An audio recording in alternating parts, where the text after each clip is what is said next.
Navigating the world is a whole lot easier with a few different identities to choose from. Need me to come up with some for you?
Hello, everyone. It's only us.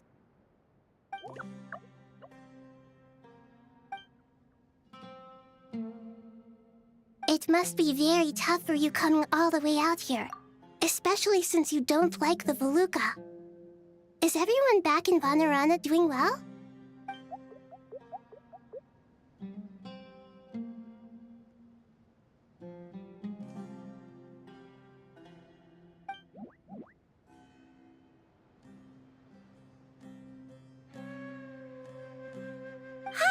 Everyone's here. Good. Are you okay? You look like you were about to pass out back there. Then you're forgetting who I am. Don't underestimate me.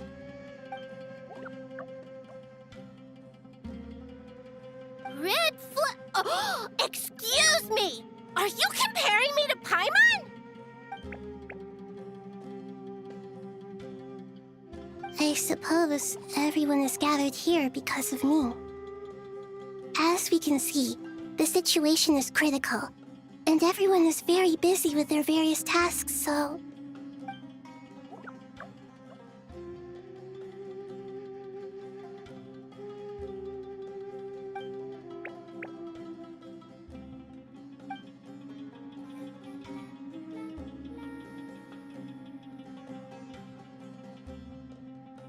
I can't thank you enough. Right now, we're focused on restructuring Aru, processing excess information, and helping restore everyone's confidence. I'm sure you'll find it all very straightforward. I can help too! Just let me know where I'm needed.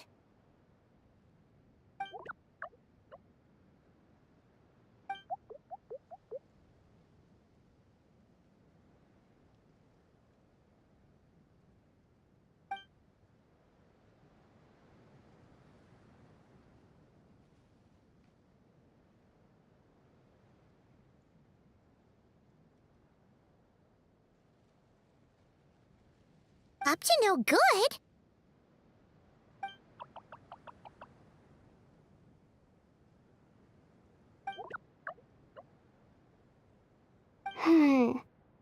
That definitely sounds suspicious. Traveler, Paimon, I have other work to attend to here that needs to take priority. Could I trouble you to investigate the situation Arabalika spoke of? No problem. Leave it to us. Thank you. I'm counting on you.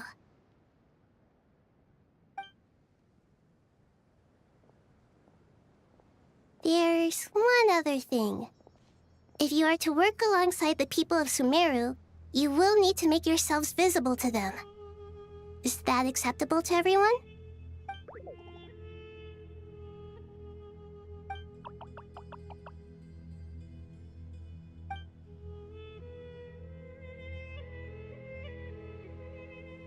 There's nothing to fear. No one here will hurt you. But if you do feel afraid, don't worry.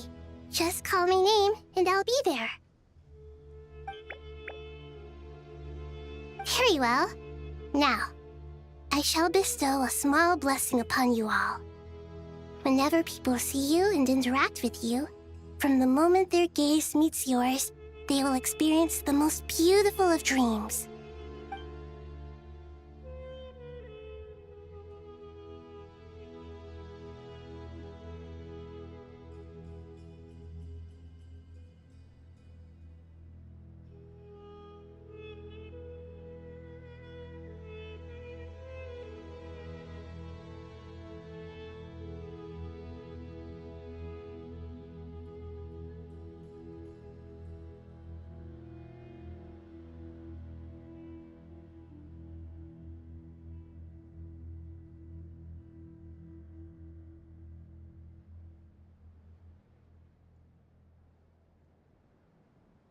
Do not fear. We will face it together. This too shall pass.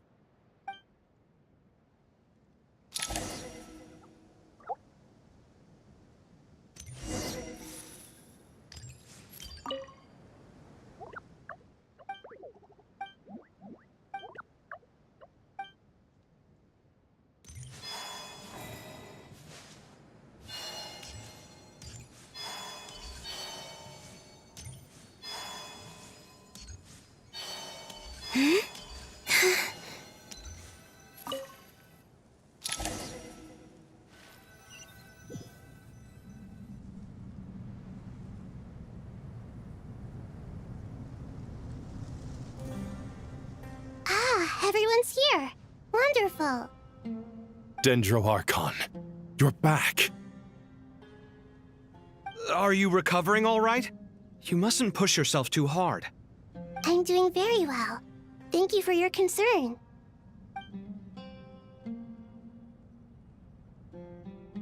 I see. Using the power of Aru to reboot the Akasha and gain access to Irminsul. It's a sound plan, although... I regret to be the bearer of bad news, but with the state that Irminsul is currently in, it's impossible to access via traditional means. Even the Akasha won't change that. Alas, we had feared this may be the case. And what about non-traditional means? Non-traditional means? Are you saying... Desperate times call for new measures.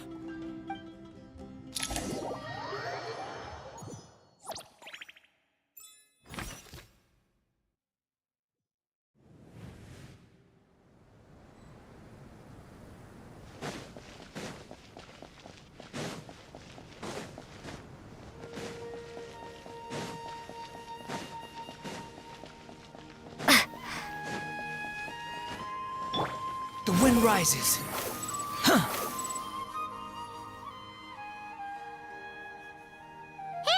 We're here! Ah, it's you. Is there a situation?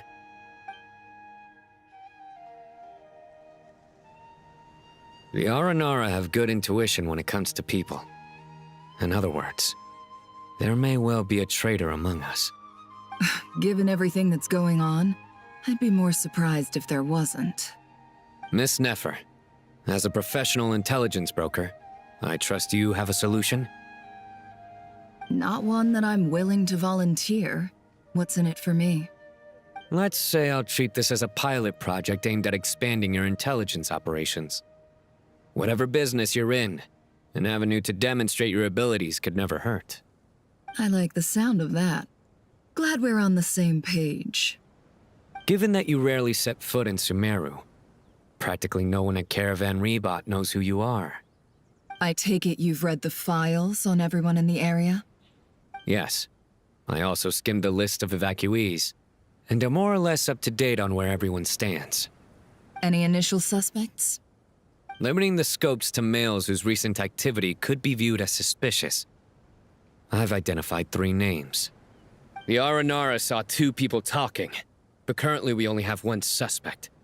The other person was probably just a messenger, and in all likelihood has already left Caravan Rebot. Everyone is heading for the desert per the evacuation order. Anyone willing to turn back at this stage is almost certainly with the Fatui. There's no way it was a spur-of-the-moment decision to act at a time like this. This spy must have been planted long ago. We need to smoke him out from wherever he's hiding. Sounds like you have the beginnings of a plan.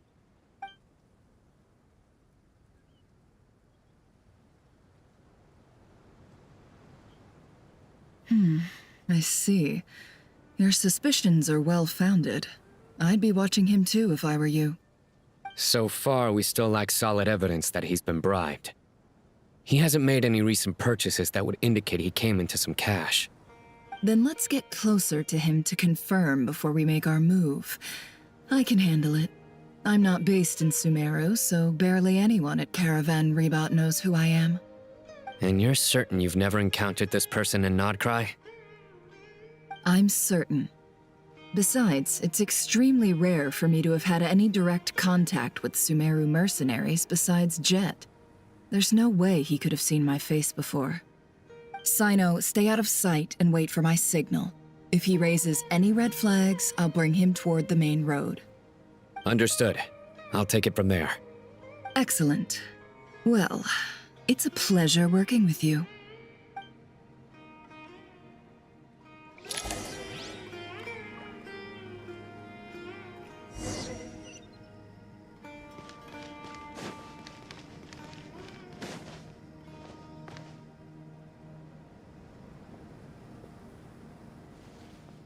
Darker skin, scars, frequents the desert and has ample combat experience.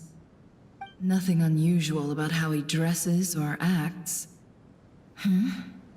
What's that he's looking at? A coin.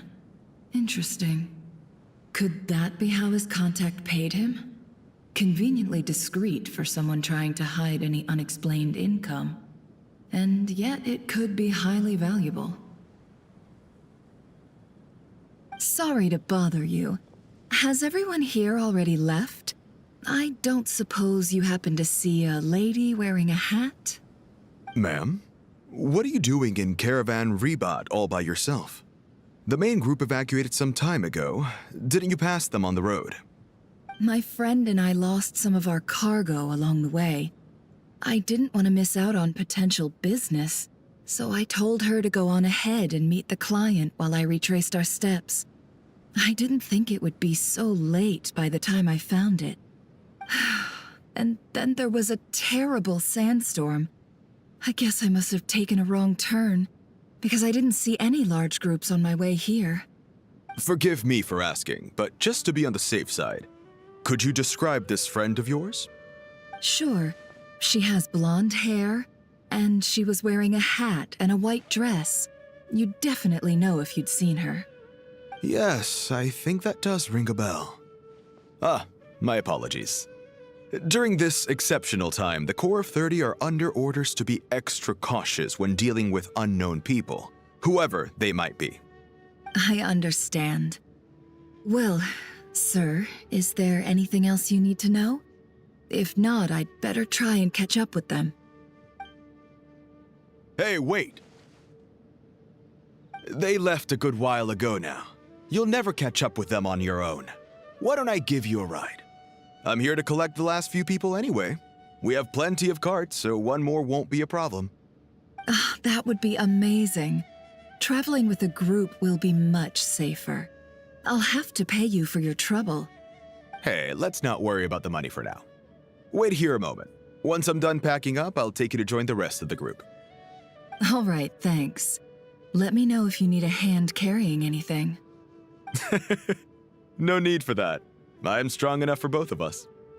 Okay. Well, I wish there was some way I could repay you. Guess it's my lucky day, running into someone who knows what they're doing here. You might have just saved my life, you know? You're not wrong there. I mean, what kind of cargo is so important that it's worth risking your life to get back? I hope for your sake that it's priceless. Actually, I suppose I can tell you, since you've been such a big help. But be sure to keep it to yourself or we could both be in big trouble. Oh, really? Sounds mysterious. We're in the antiques business. You understand? Some of our goods aren't acquired through the most legitimate means. We have to be very discreet when we're selling them. That's why I had to go looking for the missing cargo alone. Ah, no wonder. Well, ma'am, in that case, it turns out that maybe there is something you could do for me. I'm all ears. But to be clear, our commission isn't cheap. Think carefully before you ask. We don't want to ruin our relationship before we even hit the road. I'm sure that won't be a problem. My issue is, I have something that's a little difficult to sell on as well. Take a look at this.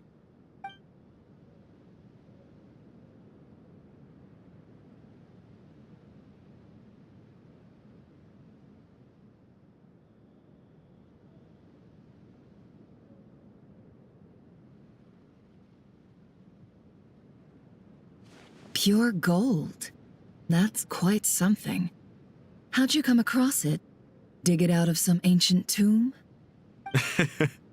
If you look hard enough, there are many treasures to be found in the mausoleum of King Deshret. It has no distinct Snezhnayan markings. That'll be why he's going with that story. And he clearly doesn't want to arouse suspicion, so he's on the lookout for an opportunity to make a quiet trade. Surely you have an existing business partner. Won't they take it off your hands? I hope I won't be attracting the wrath of my competitors by helping you sell this. The shop I used to work with is having cash flow issues at the moment after losing some money. I'm under enough pressure as it is without having to deal with them. On the off chance anything went wrong, I'd never get my money back. I understand. Gold is the last thing that traders with cash flow problems want to see. Well, in that case, I think we can work something out. As it happens, I'm just about done packing. Shall we make a move? Sure. Let's walk and talk. This evacuation was a huge operation. They needed a few people to stay behind and tie up loose ends. And I ended up being one of them. You're lucky you ran into us in time. I certainly am. I don't know how this happened. One thing led to another, and look how it ended up. I just hope our client doesn't get spooked and cancel their order. Fingers crossed.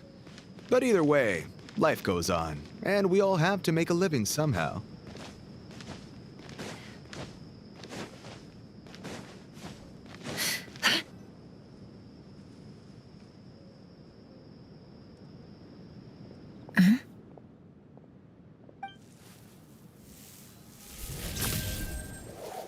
Hands where I can see them.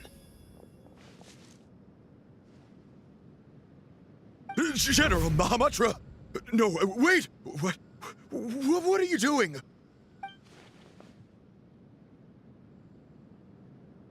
This is the coin? Good. Sadly, you won't have the chance to spend it. Nicely done. Looks like Sumeru's Matra are a well-oiled machine nowadays. Unmarked gold coins are quite difficult to trace. Thanks to you, we have secured the evidence. Here's what's gonna happen.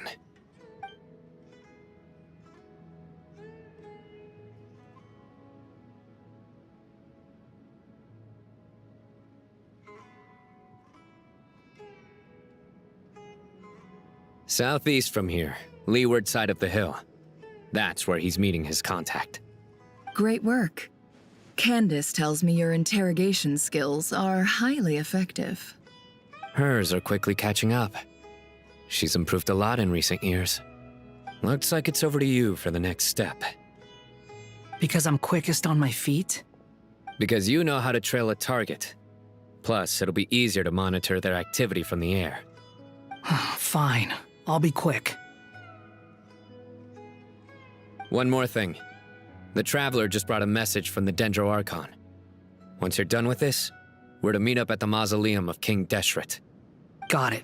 Will do. Are you sure you'll be okay on your own? Gee, I don't know. maybe you should come with me. Okay. Then Paimon's coming with you. Really? You do know this is a stealth operation, right? Meaning, you have to be quiet? Paimon? Are you sure about this? Well, Paimon at least wants to give it a shot. Like everyone says, if you never try, you'll never know. Besides, being the best guide in Teyvat has to count for something. This should be a piece of cake. Fine. Join me if you want.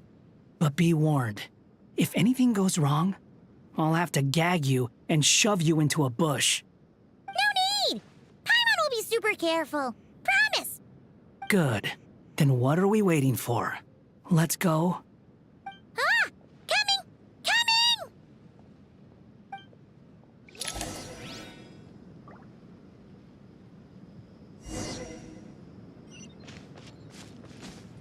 Squall and Fury!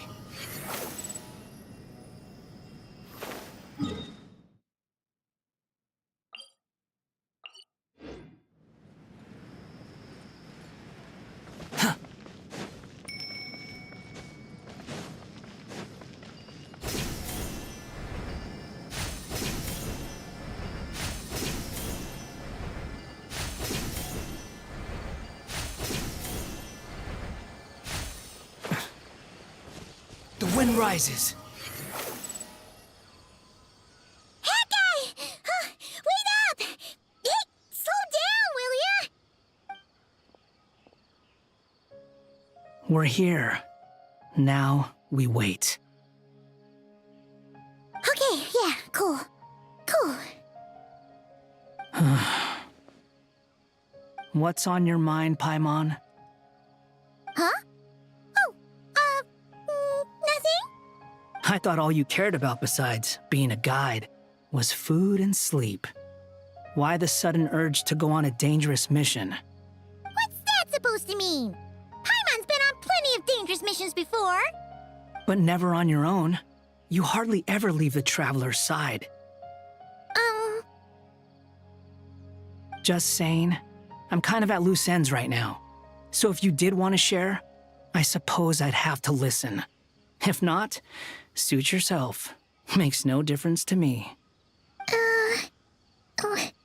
Hat guy? Do you think Paimon is useless? What? Where's that coming from? When we were in Notcry, Paimon suddenly realized something. Even though Paimon's with a traveler every single day, whenever we face real danger, she can't do anything to help. Paimon doesn't get like this very often.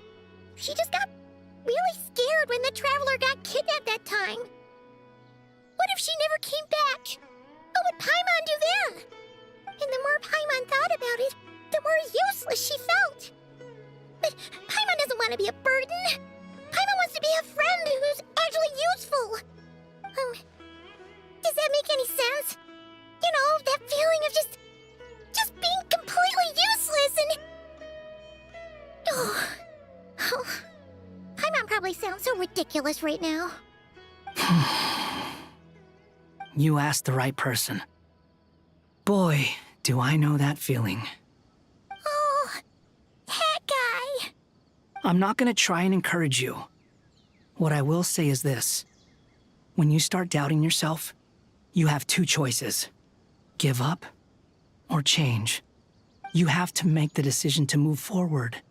Otherwise, no amount of consultation from other people is gonna help you. So ask yourself, what do you want?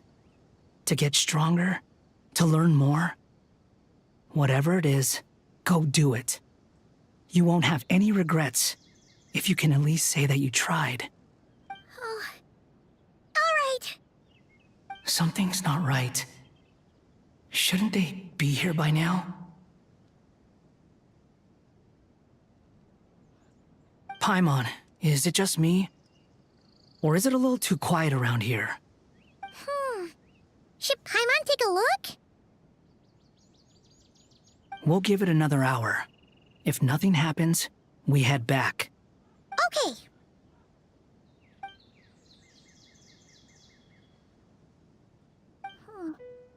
strange. We've been here for ages. Where the heck are they? Have we been stood up? What is it? Did you think of something?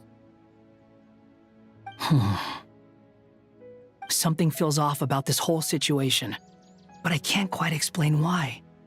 We know for sure that the guy Sino caught had something set up, yet somehow his contact is a no-show. So, either the handler got caught, or, more likely, they decided to cut our guy loose. But how would they know to do that? Wouldn't they at least send someone here to check things out? That's the problem. They couldn't possibly know what's happening here. Unless... This feels all too familiar. Come on, let's head back.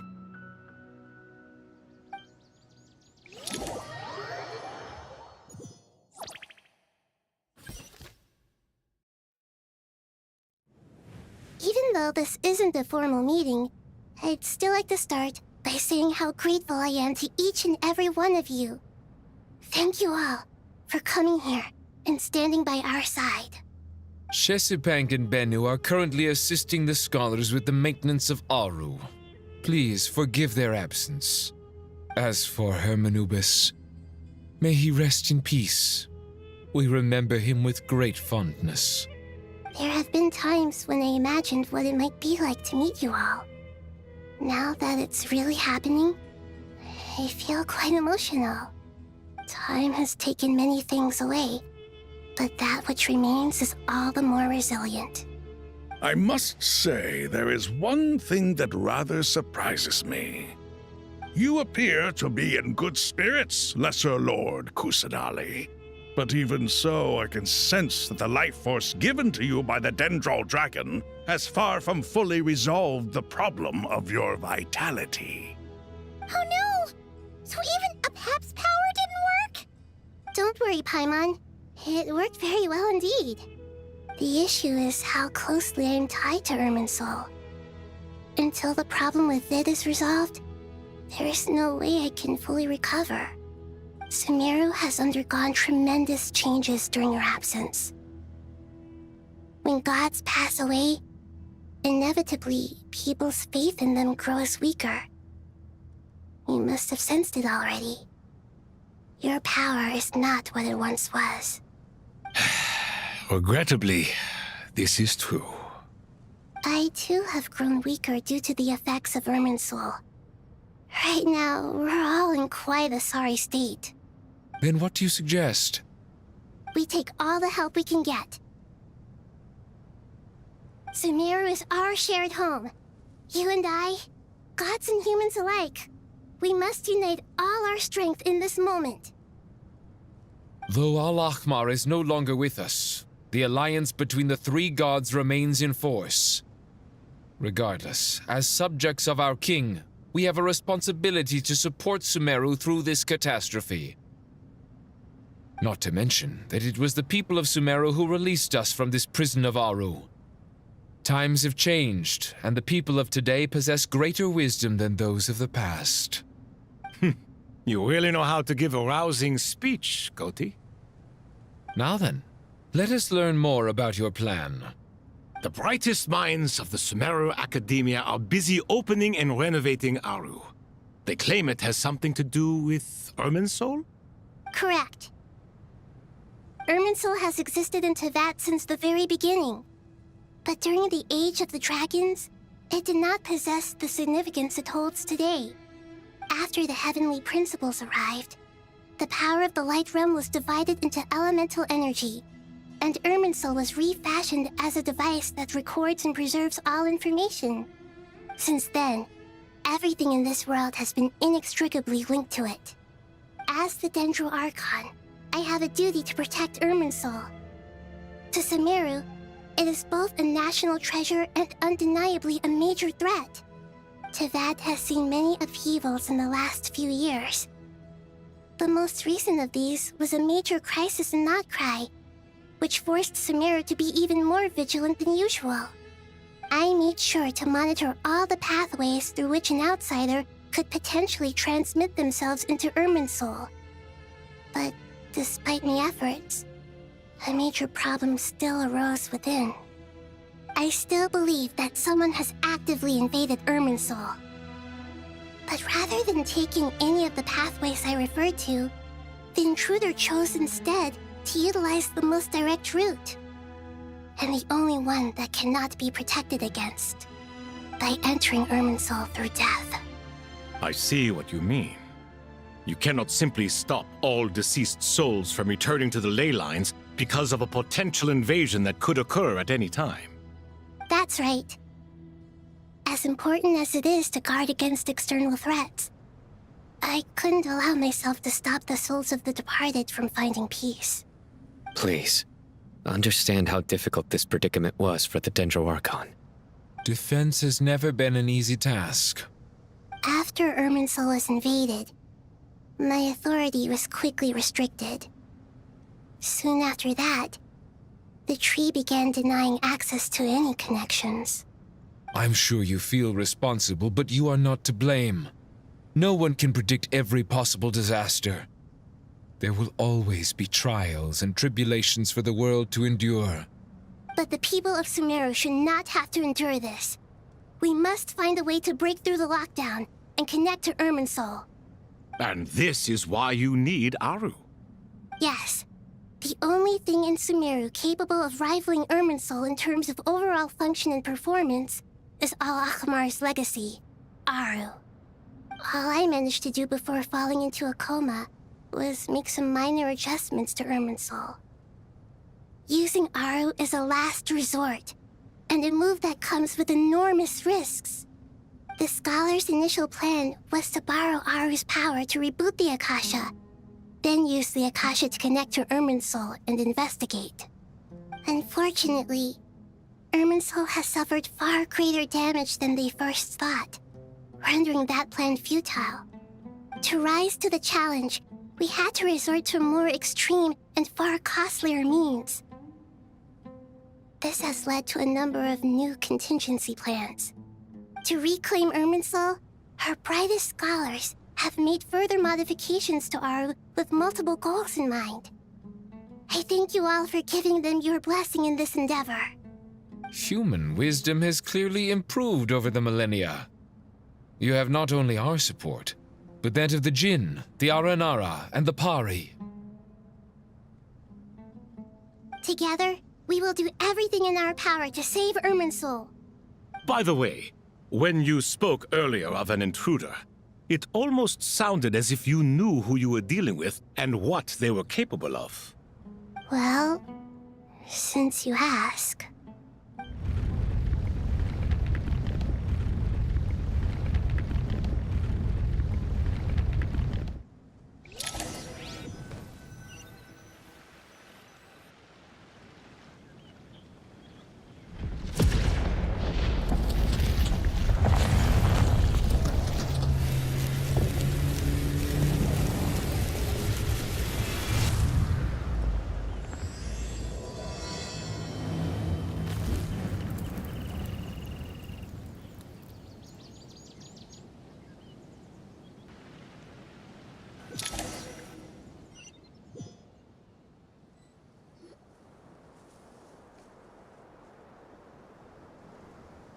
Master Tainari! What is that? Is this Irminsul? How did this happen? What's going on inside? Luckily, we managed to evacuate everyone. What in the world was that? That was terrifying!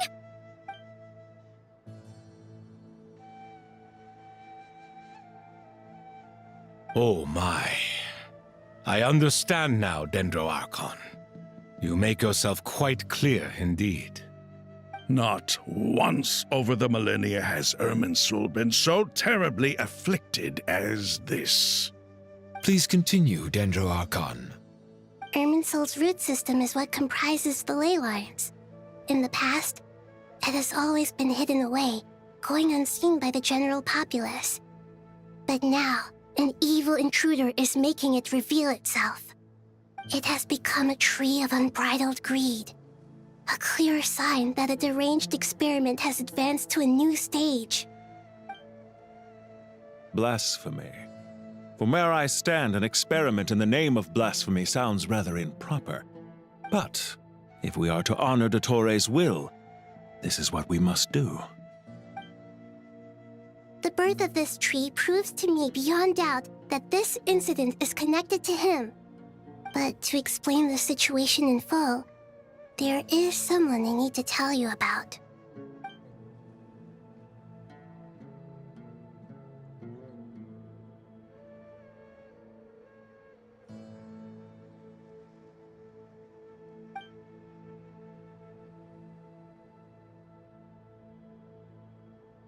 Zandik. So it was him. I saw him in the desert once. A man of supreme arrogance. So this is where it has taken him. But didn't Dottore die and not cry? How is he still able to do all this? He must still have loyal followers amongst the Fatui. Even so, I'm still unclear as to how he has been able to wield such a profound influence over Irminsul. I can confirm that Fatui forces have arrived in Sumeru City. Furthermore, Irminsul seems to be undergoing some kind of mutation. Evil branches are beginning to grow. Things that do not belong to this world are slowly but surely materializing. Sorry, I couldn't think of any other word to describe it. They don't seem to be fully formed physical entities yet, after all, but they are gradually becoming real. A baleful tree climbing up into the heavens.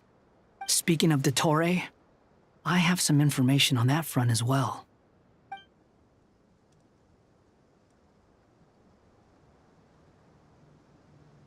I didn't think it was wise to state this out in the open. But my theory is, the mole wasn't cut off after he was caught. They wrote him off from the beginning. You mean the Fatui never intended to follow through with him? Then why plant a mole at all? It's hardly a conventional strategy, and the rationale behind it is pretty twisted. But as it happens, I know someone who works exactly this way. And when it comes down to it, his goals are very simple. He just wants to confuse people, so they can't figure out what he's up to. He's been a collaborator of Dottore's from the outset. That fact alone confirms that Dottore is involved with this somehow.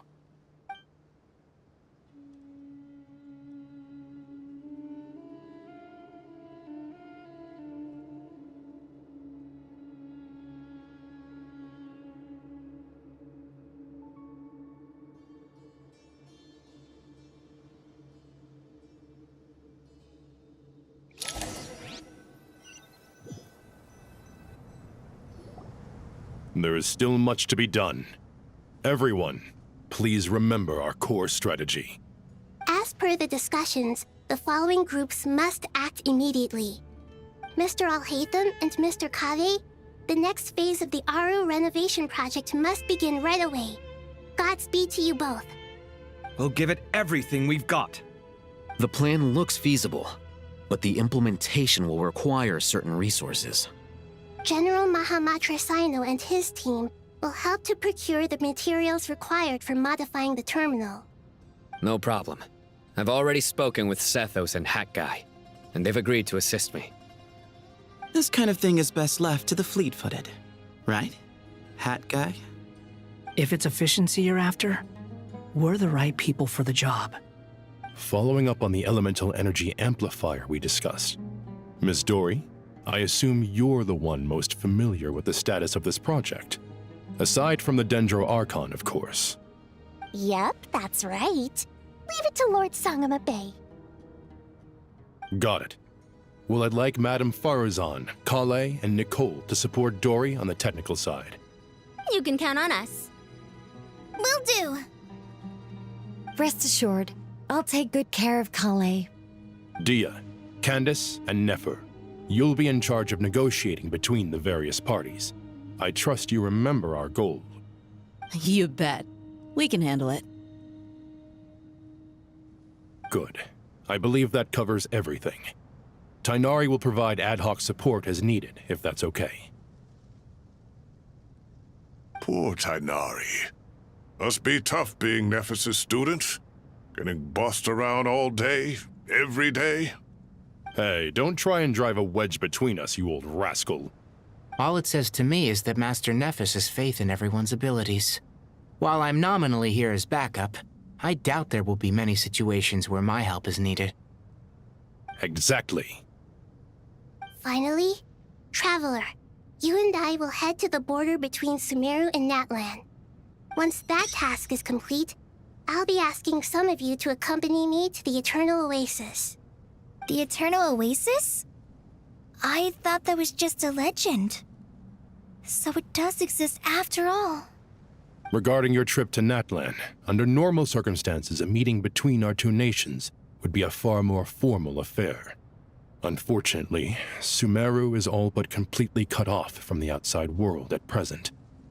So regretfully, we won't be able to give the Pyro Archon Mawika the grand reception that she deserves. My apologies for the inconvenience. No point putting too much pressure on yourselves. That goes for everyone. Right. Especially you, Dendro Archon. I'm sure you're still feeling quite weak. Don't worry about me. The Dendro Dragon's life force will sustain me. Plus, we'll be there every step of the way. Nahida will be just fine. Yes. I believe in myself. And I believe in every one of you. Well, time to get going.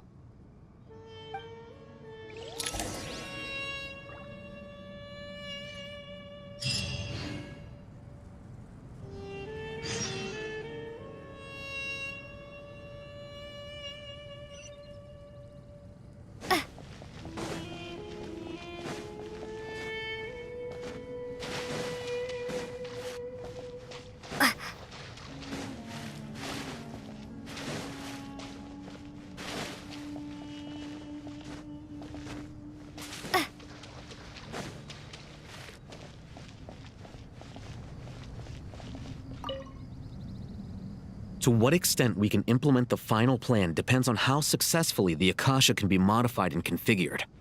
And to make sure the configuration works, Aru will also need some further optimization. Yeah, no surprises there. Once we roll this out, any Sumeru citizens who already have Akasha terminals can simply continue to use their existing devices. This still leaves us with a significant equipment shortage, though. Many groups of people were never issued Akasha terminals, including mercenaries, the desert folk, and many others. We'll need a supply of rare materials for the renovation of Aru and the production of new terminals. Right now, the best place to source these locally is from the primal constructs within King Deshret's mausoleum. Time is not on our side here. It's gonna be a race against the clock. The Aru merge and renovation project will have to be carried out by you two. Everything's riding on this, so failure is not an option. Best of luck to you both. As discussed, General Mahamatra Sino and Mr. Hat Guy will source the required materials. Mr. Sethos is quite familiar with the layout of King Deshret's mausoleum. With him accompanying them, things should go quite smoothly. I have every confidence. In the meantime, we may as well take a breather. Makes sense. There's not much we can do until the materials arrive. Get information and stay close. What is this, boot camp? Knock it off. It's just Sino being Sino. You know what he's like. Everyone clear on our mission objective. Look at the excess primal constructs, dismantle them, and extract the required materials. And King Deshret's 7 pillars agreed to this? If they're just sitting there doing nothing, we might as well put them to use. Thoth's words, not mine.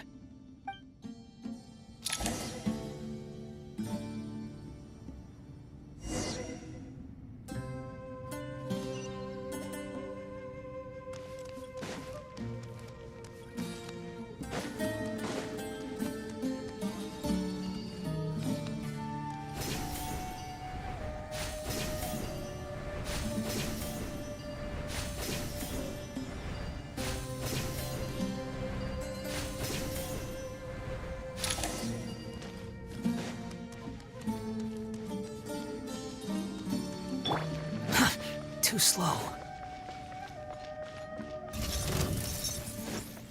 Way ahead of you! Move or be futile! Through me, justice is served! Guilty!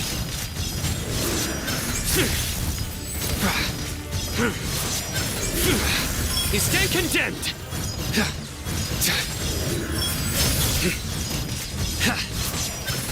Guilty! Behold! You dare to gaze upon me? Surrender! Excuse me? The sage's wisdom!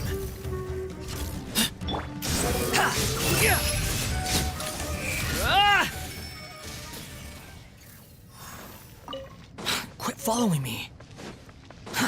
Too slow.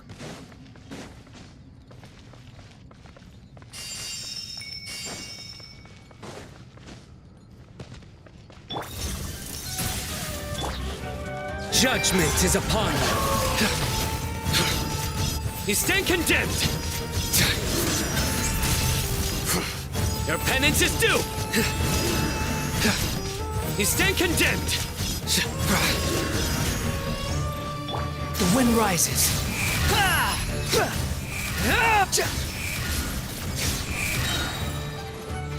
Cry louder.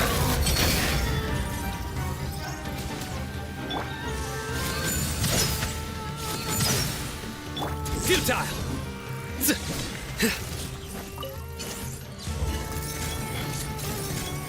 Behold!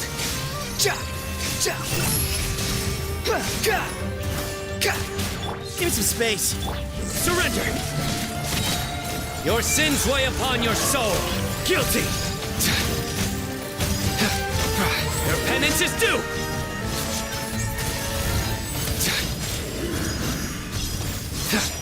Guilty!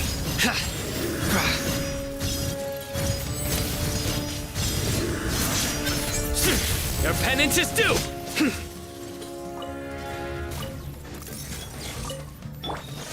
Glory to Al-Akmar! Excuse me? Squall and fury.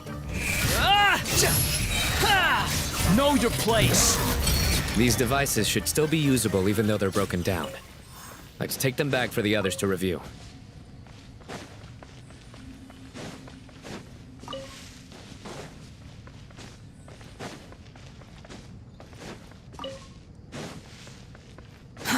Too slow.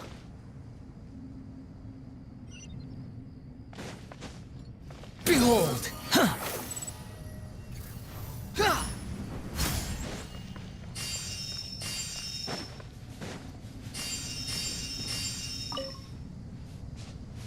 Squall and fury. Surge forth.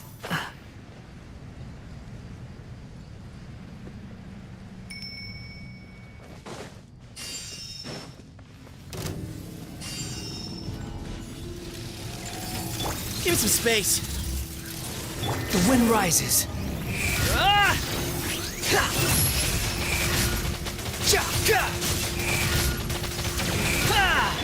Futile! Through me, justice is served. You stand condemned. Guilty! Your penance is due!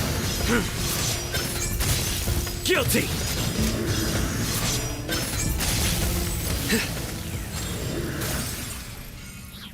How many do we need again? Enough to make an Akasha terminal for everyone who doesn't own one. I remember you telling me how revolutionary these Akasha terminals were. You've used one before, right? The Academia declared the Akasha to be the most powerful and comprehensive wisdom dissemination system in history. That should give you an idea of how powerful it is. Certainly sounds impressive. Neither Hat Guy nor I have ever had an Akasha terminal. Well, if it all goes to plan, that's about to change.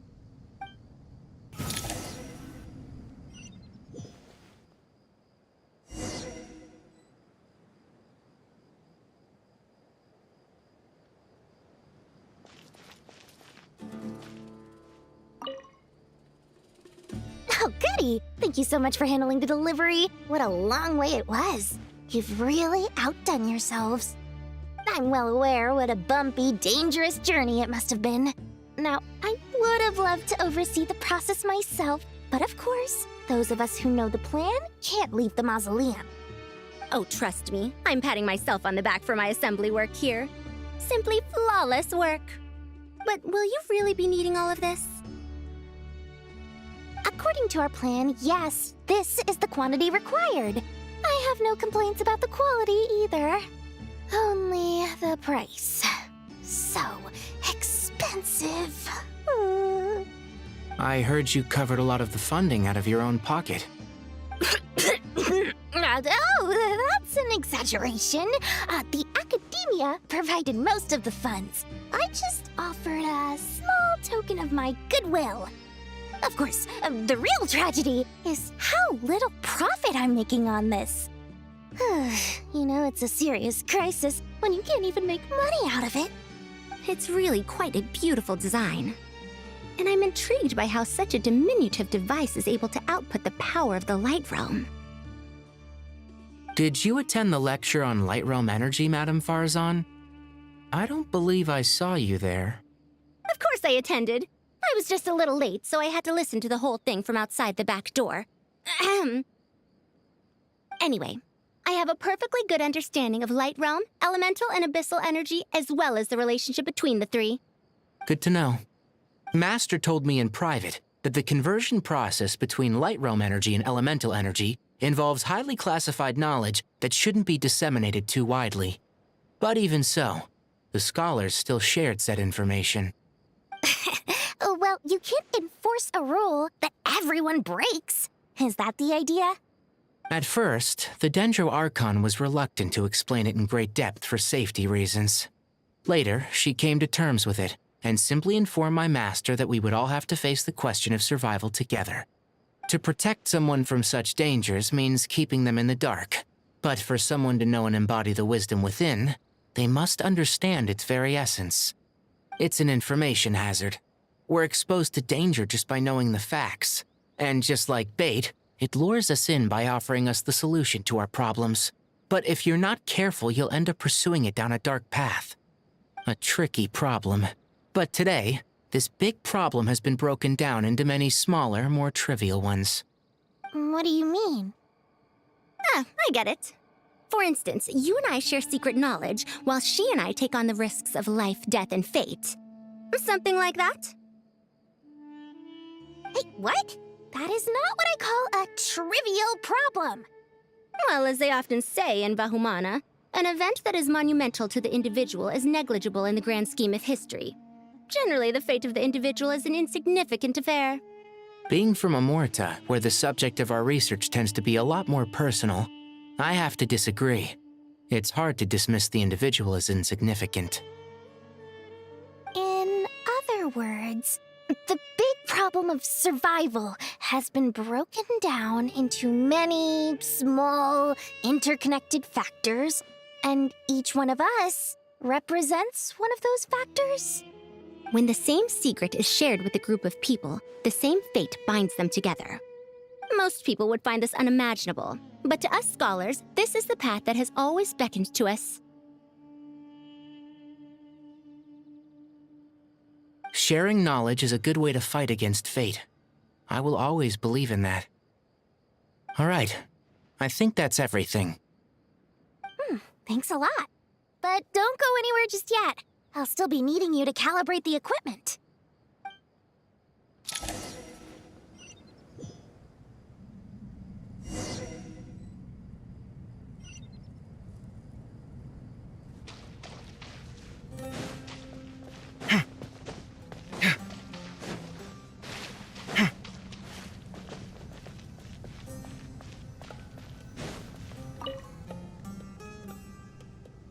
Okay, the materials are ready. We can proceed with the next phase. Al-Haytham, how are you getting along? Most of the information in Aru is written in ancient desert scripts. Some of this is written in a tribal language, while other parts seem to be a variant of an Oasis script, based on the glyph forms. Oh. Not lost to history, I hope. Some are. All we can do is infer the meaning based on the rules of related languages. Although, This section actually fills in some of the missing historical record. I'm transcribing it so we can bring it back to the academia. After Aru started up, 2 more lines of text appeared here. Can you read them? Humans may not read what is written by the gods, except by not reading. Victory should not be easy to attain, for it symbolizes divine wisdom. Knowledge must not waver, for it has external borders. Is this a clue to solving a puzzle? Or is it being symbolic? You can't read it unless you don't read it. Victory is wisdom. Knowledge is confined by borders. Wait, I think I've got it. It's a metaphor, isn't it? It's talking about... A chessboard.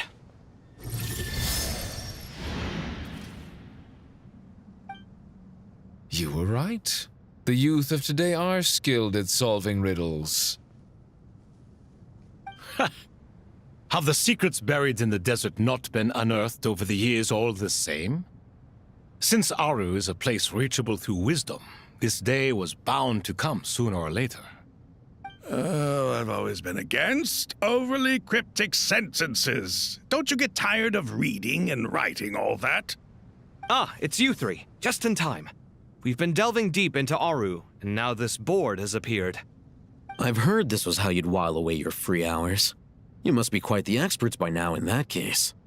It is true. King Deshret's chess games are some of the most well-loved of all his wonderful creations. If you have ever been to Safhe Shatranj, you may well be familiar with the chess pieces you see here. Is this chessboard supposed to be another visualization of the interior of Aru, then? Naturally. Visitors, everything is ready. Only by completing the challenge on the board in accordance with the rules will you be permitted to overwrite Aru. 1 second. It's not dangerous, is it? Dangerous? Why, yes, of course. I should be the one to go, then. Wait for me here. Sounds like the self-confidence of our present company has rubbed off on you. Don't be ridiculous. I'm your upperclassman, and that means I have to look out for you. I appreciate the sentiment, but a game of chess typically requires 2 players. Besides, I'm sure they won't let things get out of hand. Keeping things relatively safe is in your best interest too, isn't it? Fair enough. I mean, you guys are controlling the difficulty, so please don't go too hard on us, all right? Ah, but Bennu said he wanted to put some respect into these whippersnappers.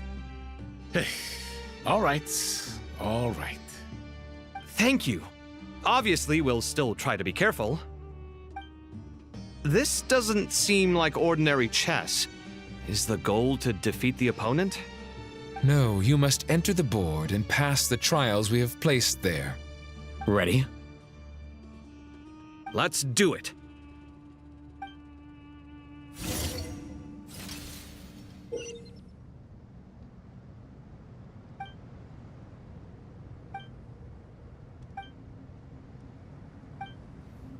The first trial is posed by me. I don't think this is gonna stop us. Ah, but the key to this game lies in working together. Otherwise, you will be deemed to have broken the rules. Looks like it's up to me. Marak, can you open it? King Deshret's favorite primal construct. Living on in suitcase form, of all things. Amusing. Ho-ho! Excellent work.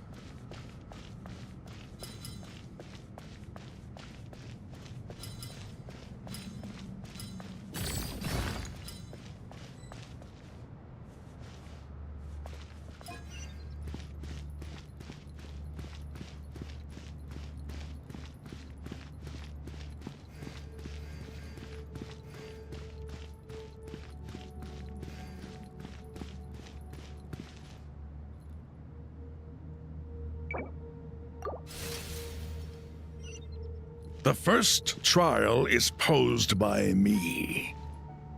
I don't think this is gonna stop us. But the key to this game lies in working together. Otherwise, you will be deemed to have broken the rules.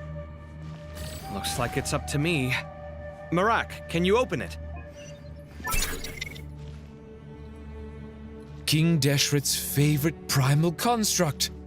Living on in suitcase form, of all things. Amusing. Ho! Excellent work.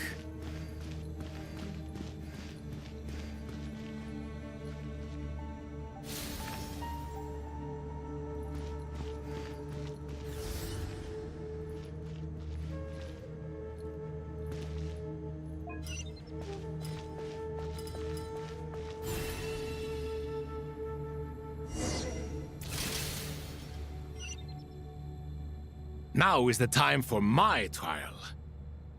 Now, don't be nervous. I'll make it nice and easy for you. Really?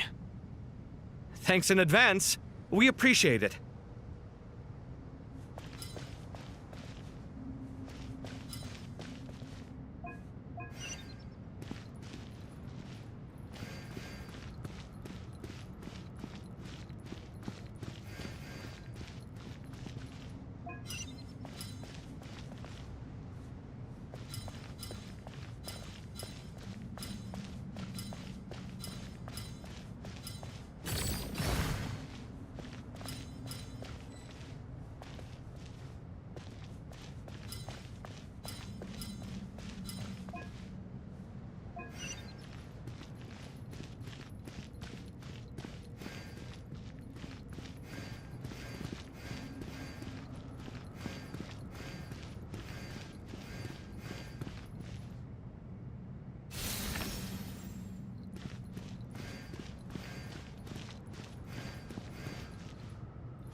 Ibis King, don't you think this all rather inappropriate? You may as well be handing them victory on a silver platter. Do not expect me to follow your lead. Ha! Suit yourself.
Ibis King, don't you think this all rather inappropriate? You may as well be handing them victory on a silver platter. Do not expect me to follow your lead. Ha! Suit yourself.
Done. Finally. It's over. But seriously, that was incredible. Standing on the chessboard felt completely different from standing on solid ground. And also... Oh, sorry. I'll save my thoughts for later. Thanks to the three of you for helping us out with this. Is it just me, or were you giving us quite a lot of guidance along the way? We made but a humble contribution. You lived up to our expectations. Bravo! Our aid was not given for naught. In addition to the existing functions, I'd like to ask you for another favor. Since Aru's interference shield can cover the entirety of the mausoleum, it should be possible to extend its range even further. Perhaps you can find a way. So, building upon the existing functions to... Ah! I'm with you! Imagine for a moment. What would the ideal outcome look like if this function were compatible with the devices? I agree. This is the best solution possible. Please, everyone, we beg you to help us. Me, oh my! Well, since you ask so very nicely, I suppose... Goti? Kroko? What do you say? Naturally.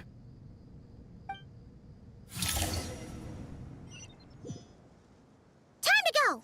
Let's go find Nahida!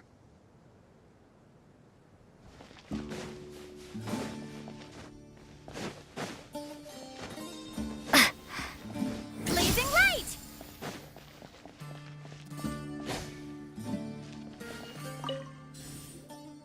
There you are. Miss Nicole truly is an angel. She shows great wisdom in guiding others, and she has already sent word to Natlan on our behalf. She said that while the other members of the Hexen Circle are busy with important work, she is quite free, and she is more than willing to accompany the people of Sumeru for the entire journey. Oh, there's Nicole, all right. Always super patient and loves to help everyone out. She's the best. She is. So kind and enthusiastic.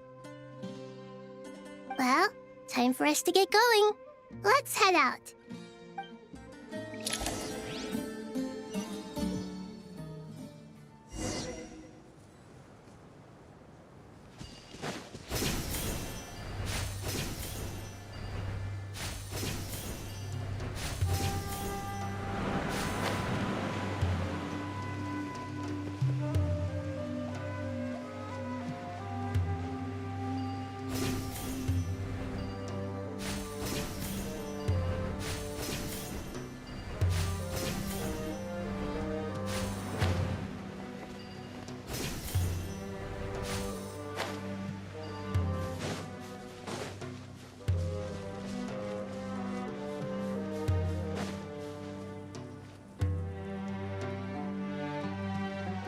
This should be one of the closest places to Natlan in all of Sumeru.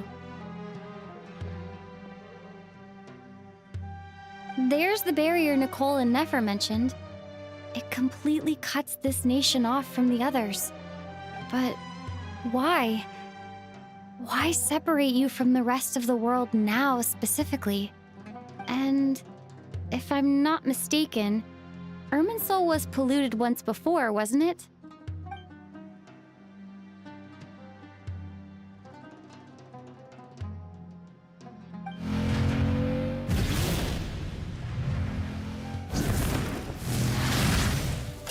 Good question. I'm wondering the same thing myself. That voice.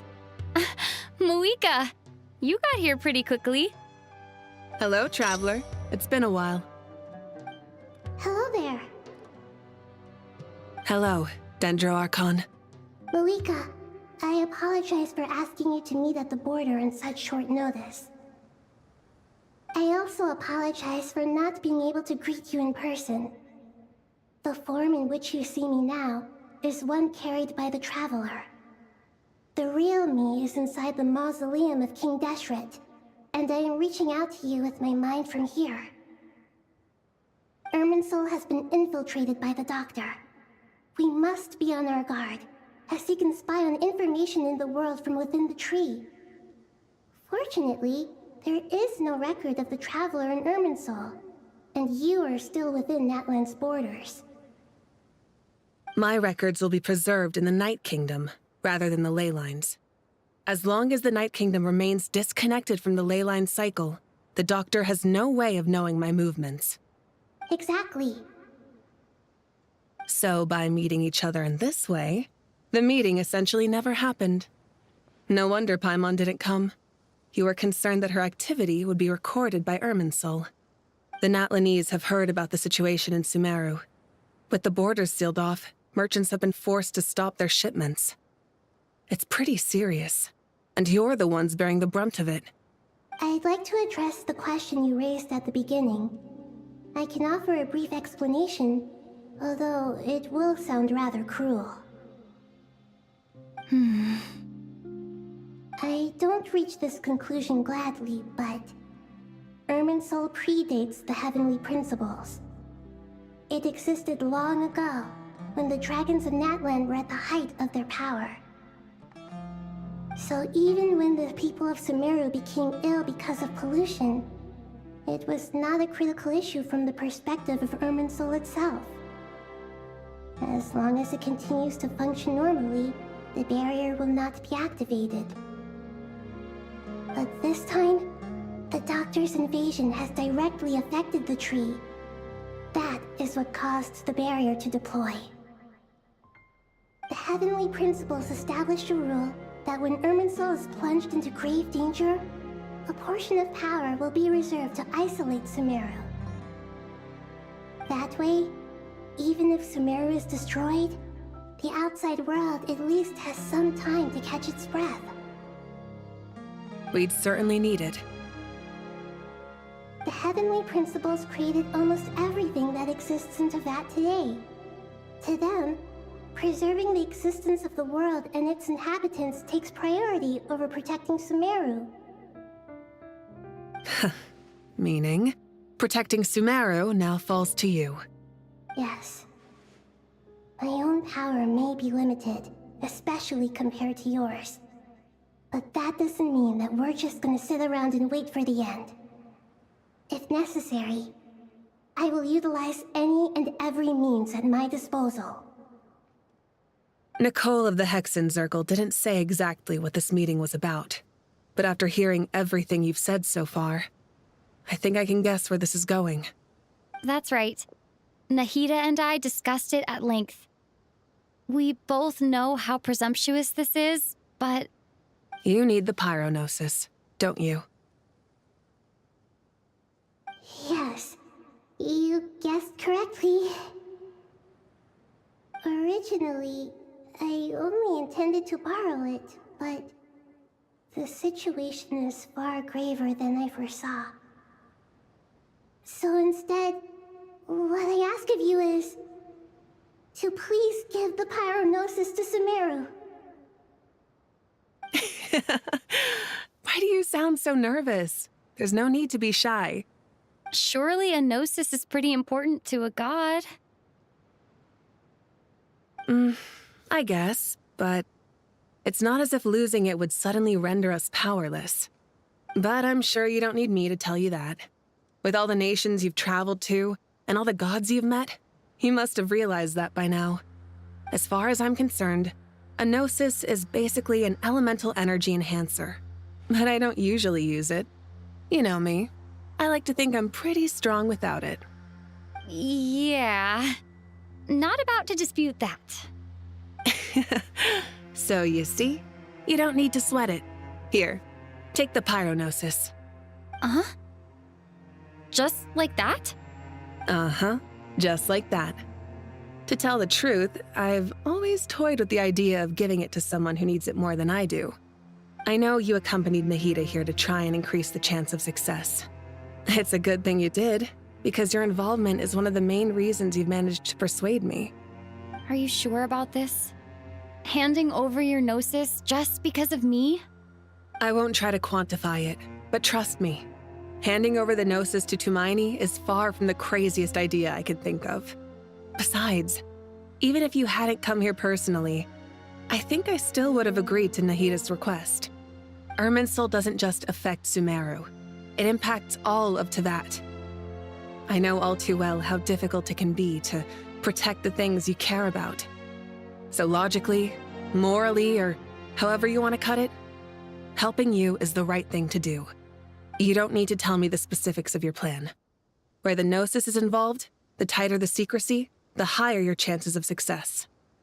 Malika, my heartfelt thanks go to you and the people of Naplan. Don't mention it. But now for the hard part. How do I actually give it to you? The Irminsul barrier is right in the way. I have an idea.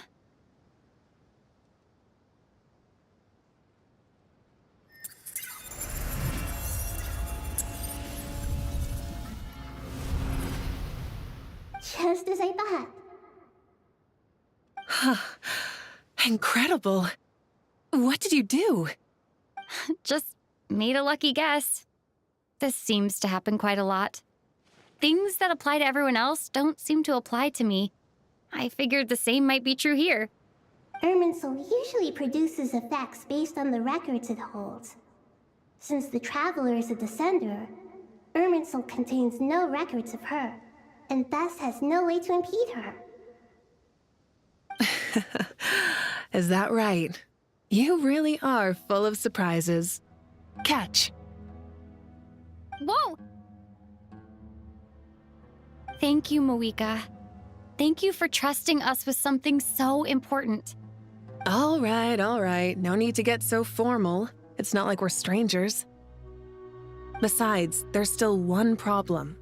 You might be able to pass through the barrier, but I don't know about the Gnosis. Any other surprises for us, Traveler? Let me try something. I have the Pyrognosis in my hand.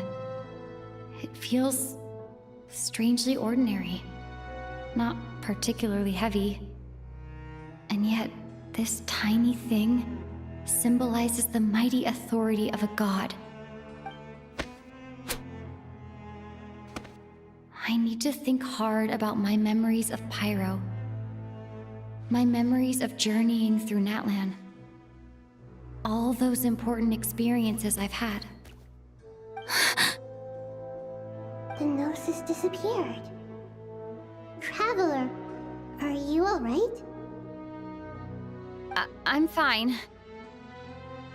The Pyrognosis disappeared into my body, just like phlogiston. Maybe it resonates with you because you've mastered the power of phlogiston. You might not be recorded in the ley lines, but you're still our Tumini. Whew.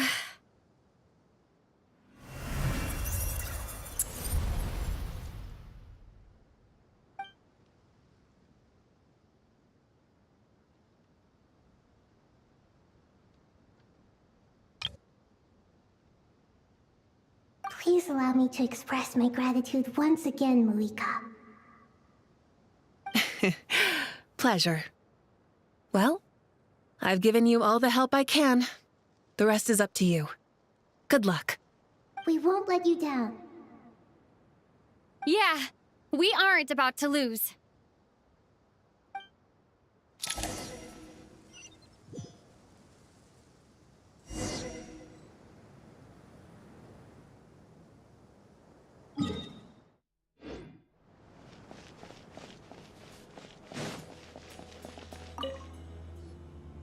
Traveler, Paimon, how are you feeling? Paimon's a teensy bit nervous, but only a teeny tiny bit. Seems like she's gotten way braver over the last few years, huh? Of course. After all the adventures you've had with the Traveler, I'm sure you've gained a lot of experience and grown as a person. I'm doing all right. What about you, Nahida? How are you holding up? With the negative effects of Irminsul, I'm a bit like a piece of fruit that's been burrowed into by hungry insects and left to rot. I'd be lying if I said it was nothing. But please don't worry. We all know what we're getting into, and we've prepared as well as we can. I believe in everyone. I believe in you. And I believe in myself. Stoking the fire inside oneself is certainly one way to live, but knowing when to rely on one's companions is also a form of great wisdom. I've been quietly learning little things from everyone, like plucking tufts of fur from a sumpter beast. Me too. With the constant traveling, I'm always learning and growing. That's the journey of life. I think there's someone else here who would share that sentiment. Don't worry about what I think. I was just passing by and happened to overhear your conversation. What are you talking about, Hat Guy? This is the top floor. No one passes by the top floor. Says who? You can fly just like I can. I would have thought it makes sense to you of all people. I don't know why, but I feel a little more relaxed now. It shows that you feel comfortable laying down your burdens in our presence. It means that Sumeru is a place you can trust, where you know we have your back. And we feel exactly the same way around you. That's what it means to be friends.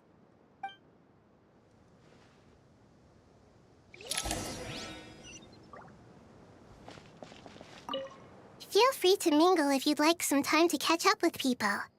Just remember to get a good night's sleep when you're done. Tomorrow is a very important day.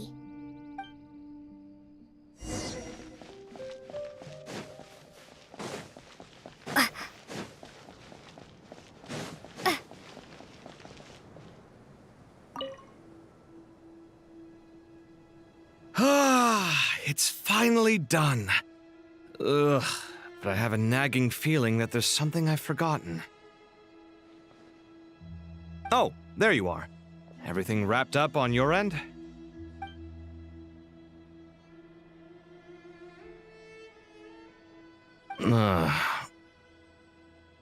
Okay, fair enough. That was a pointless question. We were working in tandem, after all. You must really be exhausted. Well, it's been a busy day for both of us. When work ends, you clock out. No looking back. Yeah, we're definitely due a break. Probably a little late to start drinking now, though. I'll stick with water. Here, this one's for you. Thanks. You want a bite to eat? I can grab us something. Or wait, I think there's a stove nearby. Let me take a look. Are you nervous? A little, yeah. Unlike you, it seems. How are you not feeling at all nervous? Because everything that happens next is beyond my individual control. I don't worry about things I cannot influence.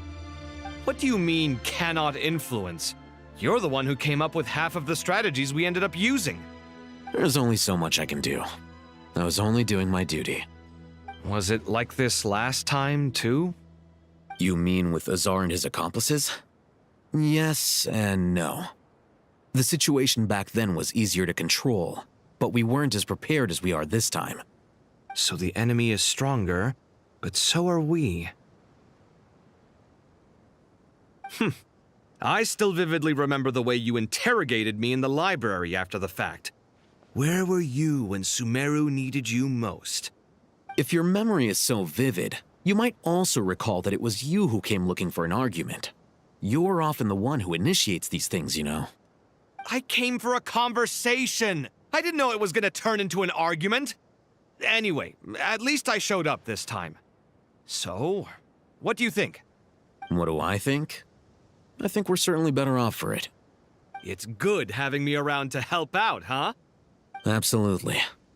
As a citizen of Sumeru, you displayed a remarkable sense of responsibility in the face of disaster.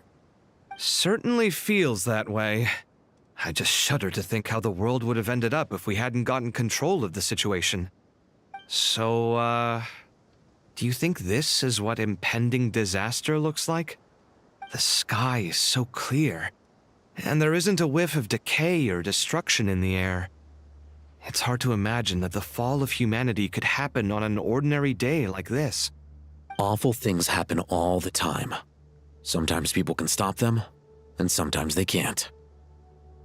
What you and I have done is increase our chances of stopping this one. Lofty ideals may provide no defense at all against nihilism, but perhaps little decisions can. Oh, nothing. It's nothing.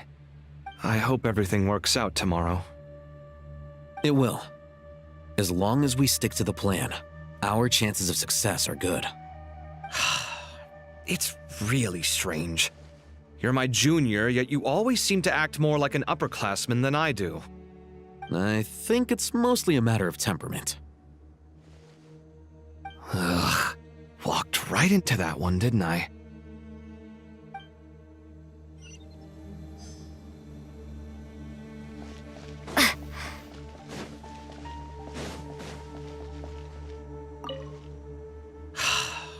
It's really strange. I think... Ugh.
We'll make our move after sunrise tomorrow.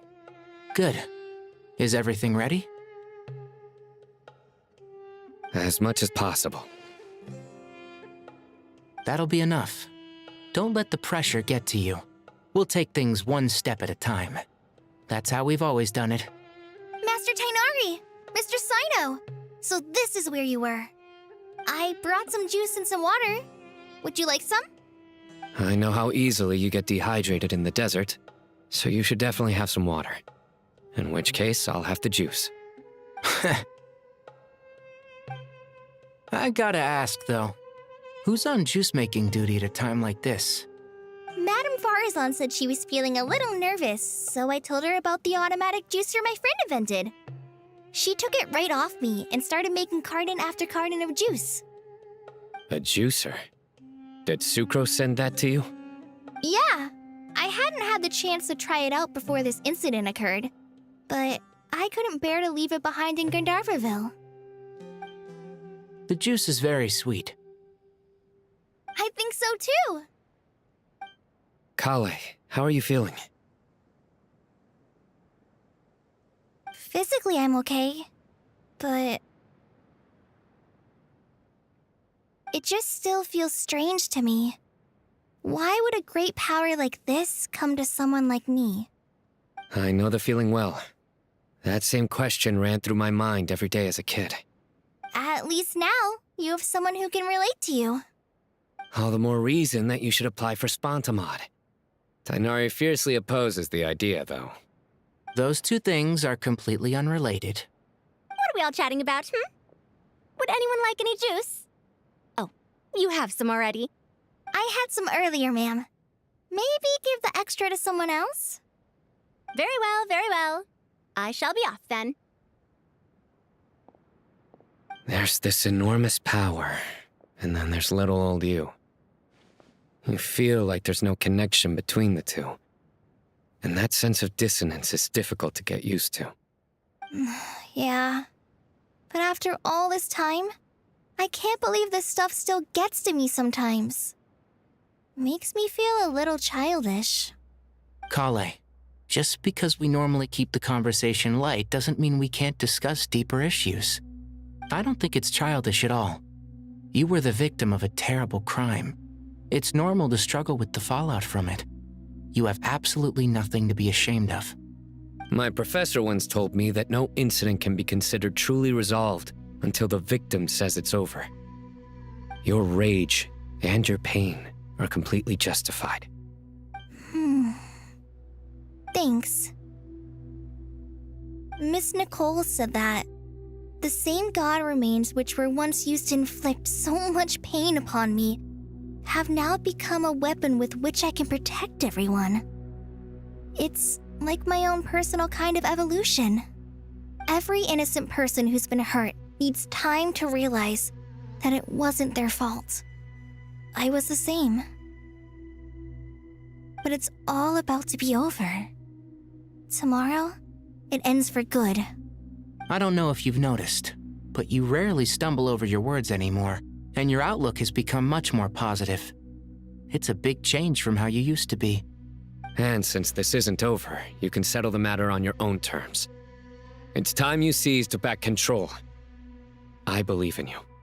Yeah, Sumeru is my home, and it's so important to me.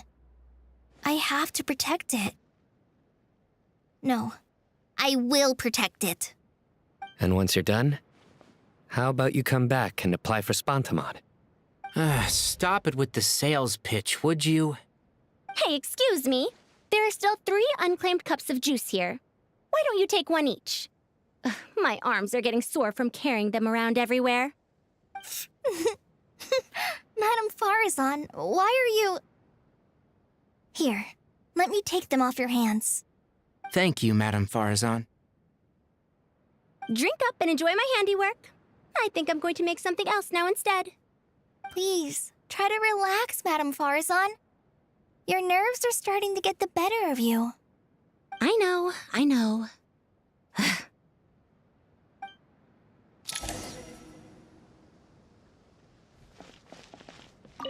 Drink up and enjoy my handiwork. Please, I know.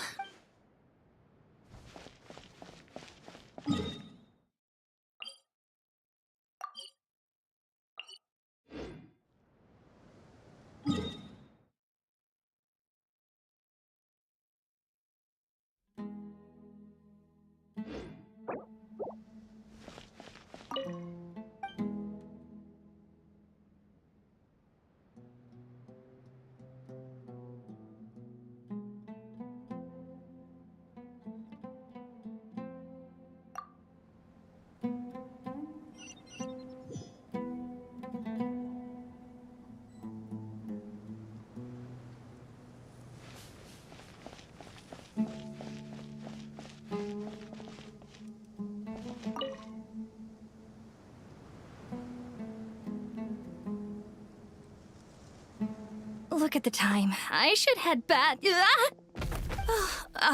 I'm so sorry. I was in a hurry and didn't look where I was going. Are you all right? I'm fine. Wait, you're... Have we met? Not exactly. I think we may have crossed paths by the house of Dana before. Oh. You're Hat Guy! From Vahumana, right? You recognize me? The clue's in the name, Mr. Hat Guy. Fair point. It's getting pretty late. What's keeping you up? I could ask you the same question. If I'm not mistaken, all the workload for the Ratawa Histarshon wrapped up a good while ago. Well, I have something of a background in Satyavada life, so I was helping the Dendro Archon make some preparations. But I must have lost track of time. Did you find the experience enlightening at all? Honestly, it was tedious and uneventful at first. But eventually, I think I did sense some profound truths. But they also brought a lot of suffering with them. I was told that I even shed tears while I was meditating, though I have no idea why. Sorry. I hope I'm not scaring you. Not at all. It just proves you're very accomplished in your research. Good night. I wish you all the best for tomorrow. Thank you, sir. You too.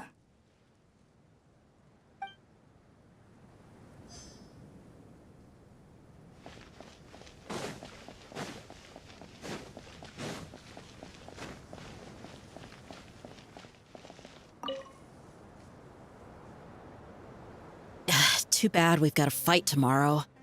I could really do with a stiff drink. Let us pray instead. Prayer. How nostalgic.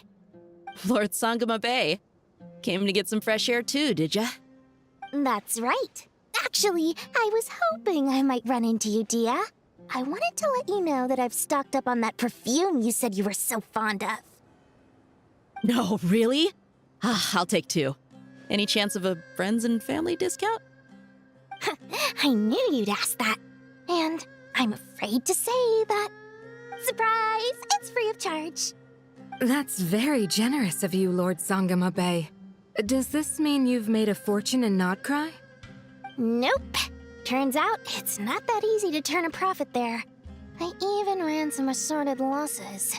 But anyway, that has nothing to do with why I wanted to give you and Dia a small gift. Remember that merchant caravan you two rescued in the desert last month? That was transporting my goods! No way! I had no idea that was your shipment.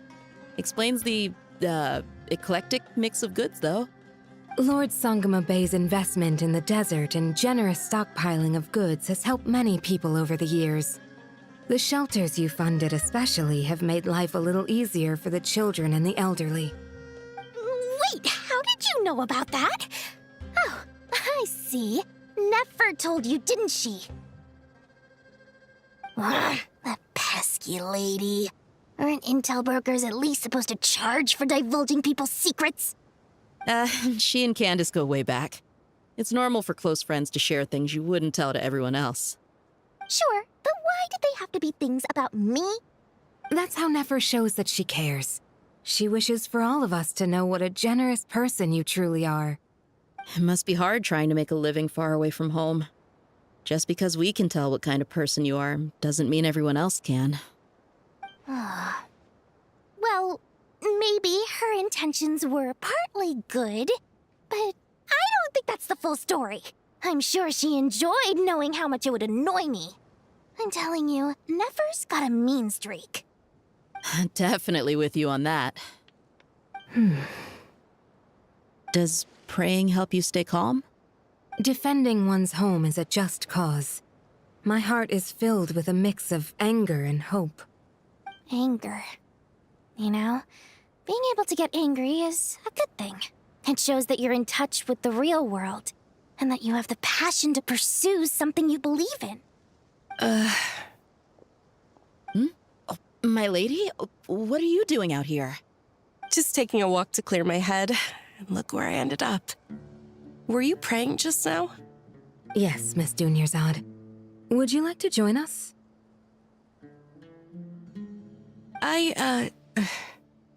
Come on, it's fine. She won't mind who you pray to. Oh, then sure. I remember you, Miss Dunyarzad. You visited my shop before. If I recall correctly, the god you worship is the Dendro Archon, correct? That's right. She is such a gentle and kind god. But to me, she is more than just a god I worship. I see her more as a friend. And so do many others. She's not some almighty god who reigns on high, but a genuine friend. Agreed. She's a wise teacher and a good friend. I spoke with several people during the evacuation. Everyone's aware that tomorrow's battle is one that ordinary people can join too. A battle to fight for our friends and our homeland. Oh, it makes me glad. I can finally do something for those who protected me. You've grown so much since we first met. Oh, a compliment? Ooh, more please. Thank you. My lady, you've always been a remarkably strong and ambitious person. It's indisputable. And that's not just a compliment. It's a statement of fact. What are you praying for? Our beliefs may not be entirely the same, but we both wish for the same thing. I pray that everyone will rise to the challenges ahead and return safe and sound. I pray for the safe return of all my companions.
Something on your mind, Miss Nefer?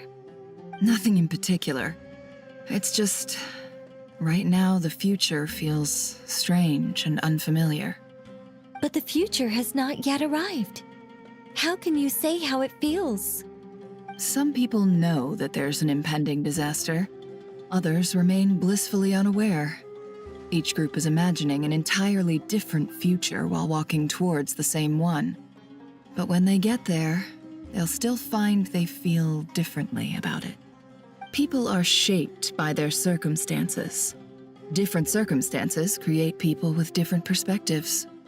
I've always found the perspective of the Vahumanid Archon to be a particularly incisive one.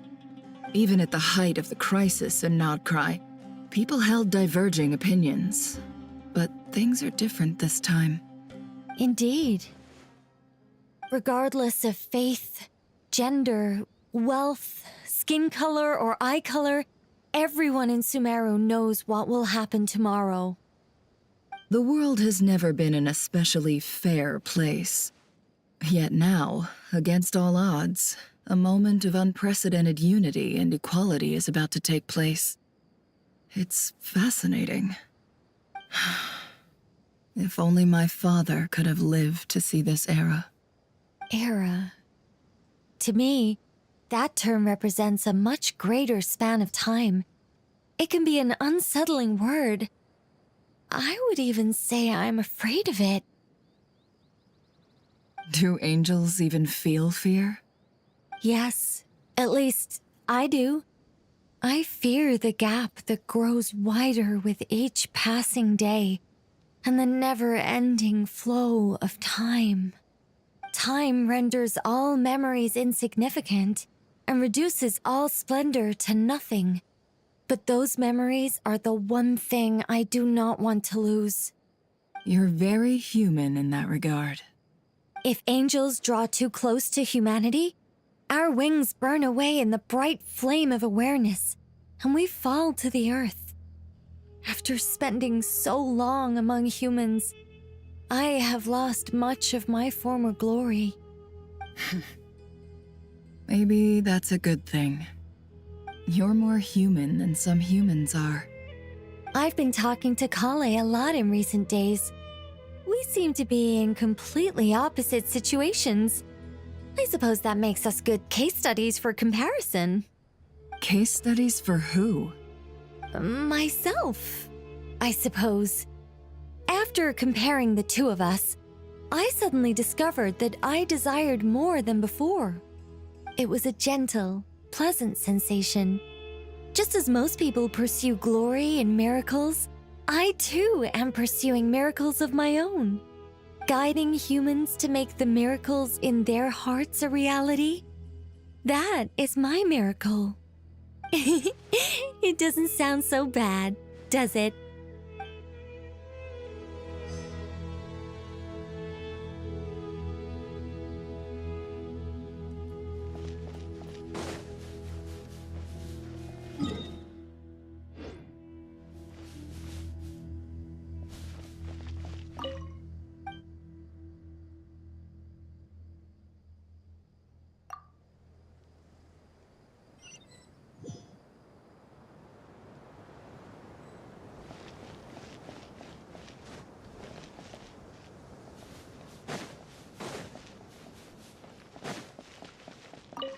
Feel free to mingle if you'd like.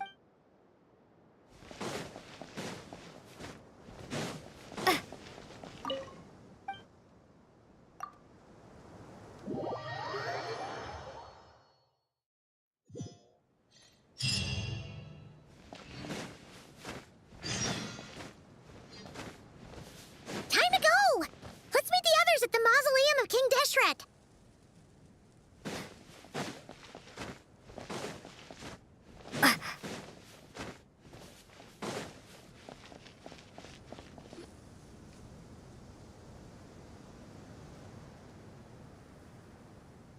I have not felt this way in a long time.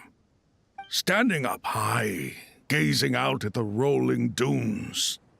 One cannot know what freedom truly means without first losing it. The golden slumber truly lives up to its name as a dreamland. Though desert sands exist there too, no mirage, no matter how glorious, can compare to true beauty. Dendro Archon, what is on your mind? I was wondering whose counsel I should seek on the questions in my heart. What kind of questions? So many. More than can be put into words. As I once said to a friend, we look, we see, and we comprehend. But the question still troubles us. What are the many disasters that this world faces but the sum of all irresolvable questions? The biggest question you should be asking is how to seize victory. Yes. Although, I would express it differently. I must not fail. And so the question I am most curious about now is whether the path to victory will be an arduous one. What we declare to be a young sapling, we may, in fact, find to be a towering tree, if we would only cast aside our ignorance and look beyond the veil of time to see her true form. Nahida! We're here! Just in time. The preparations are almost complete. Ready when you are. We're here too. Miss Nicole! Miss Nicole! You run so fast! I thought I'd get a lot of exercise as a forest ranger, but I can barely keep up with you. Sorry, I got a little carried away. Lesser Lord Kusanali, the equipment is ready, and the modifications to Aru are all complete. As discussed during our meeting, Accessing Irminsul via the Akasha is no longer feasible at this stage. There are other options, it's just... they're a little more extreme and more technologically demanding to implement. Maybe you should take it from here. The architecture and functionality of the Akasha terminals overlap considerably with Aru. There is reasonable evidence to suggest that one was developed based on the other, or that they both utilize technology of the same origin. As long as the transplant and merge operation succeeds, Aru should theoretically work on a scale greater than the Akasha and approximately equal to Irminsul. It will become the largest active computing device in all of Teyvat. A system this powerful is capable of a lot of different things. In the past, the Akasha was primarily used for one-way information transmission, but I suspect it could also serve as a central bridging hub. In the pursuit of greater knowledge, some scholars have attempted to connect their consciousness to Irminsul through the use of terminals, incense, and meditation. Correct. In academic language, scholars who reach that stage are said to have entered Satyavata life. Hypatia has performed this practice many times in the past, and she was once under my care for a period of time. Right. And this at least proves that there is a zone within Irminsul that can be connected to. that's right. Providing wisdom to the people is one of the very reasons for Irminsul's existence. I think I understand where you're going. Please, continue. In that case, I'll skip to the conclusion then. We need to further modify Aru, merge it with the Akasha, manufacture terminals, and distribute them to every single person we can reach. Every person? Even the desert folk? Yes, everyone. I've already calculated the amount of raw materials we need. So you mean we're going to get new Akasha terminals? Yes, but this time the people of Sumeru won't be using them to acquire knowledge, just to connect to Irminsul. That's the key. When we evacuated the city, we brought all the important assets from the House of Dana, in case we ended up needing them. Fortunately, this included the Akasha system's main terminal. We've checked all the relevant records, and one thing is certain. Nothing like this has ever been done on this scale before, so... Everyone in Sumeru is part of the plan. Whoever controls the people controls the situation. Since this function of Irminsul was introduced, it has only ever been made available to scholars, who don't constitute a particularly large group of people. But by expanding the scale to include all the people of Sumeru, all the individual connections will stack up to create a significant load on the system. Under normal circumstances, Irminsul would be able to cope with the additional load. But with it already being under strain from other activities, its remaining capacity is limited. Thus, it might be possible to shut it down completely by overloading it.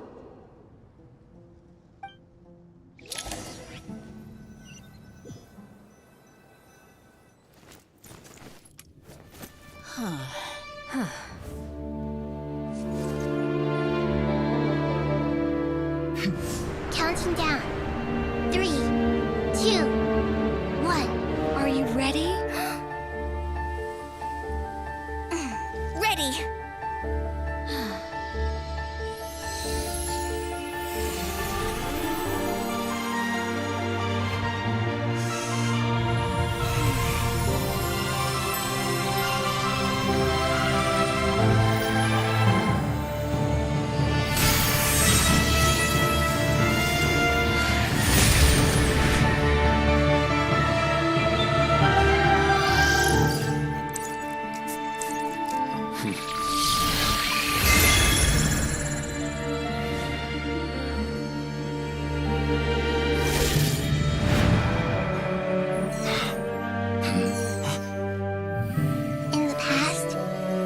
People sought knowledge, they turned to the Tree of Wisdom.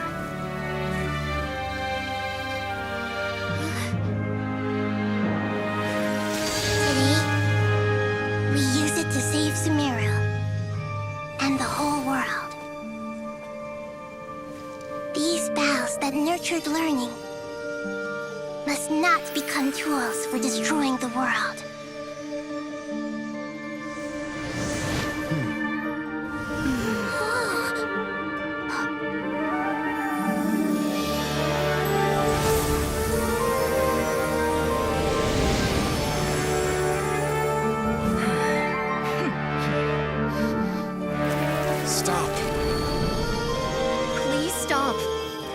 Transformation.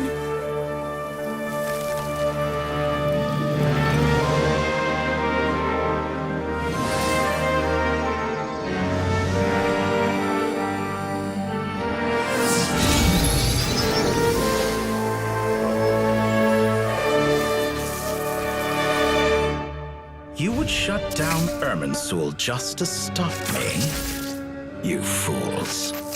I have all the time in the world.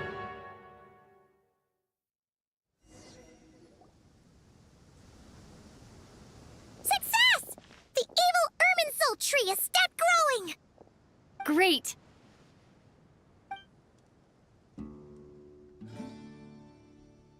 What a display of true courage! The courage to think and the courage to act! I never thought I would witness the shutdown of Irminsul with my own eyes. Perhaps this is human wisdom in action? Indeed, only humans could do such a thing. Gods are few and far between. What was once created for spreading knowledge is now used for another purpose. A rather ingenious plan. I am grateful to you three for your help. Only thanks to you were we able to extend Aru's interference capabilities to cover all terminals. Now, nobody who wears a terminal will have their activity accurately tracked by Irminsul. No matter how many eyes Dotori possesses, he will not be able to see us clearly. Now for the next step. I will need the help of your supreme powers once again. How might we be of service, Lord of Dendro? I need to reach the Eternal Oasis immediately. Right now? In that case, Ibis King, would you agree that this is a fine opportunity to dust off our old tricks? Never. I assume you have that chess set with you? You mean the one you gave to me as a gift? Asking for it back, are you? How could I? You misjudge me. I just wanted to show you another way you can use it. Connect to Safei Shatranj.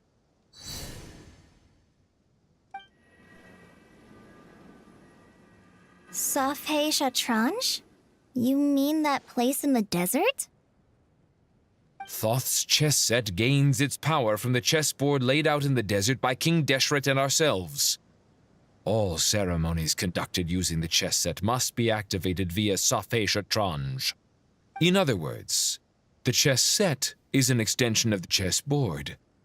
In the past, moving a chess piece was a sacred and momentous act. Transfer initiated. Entering live combat mode.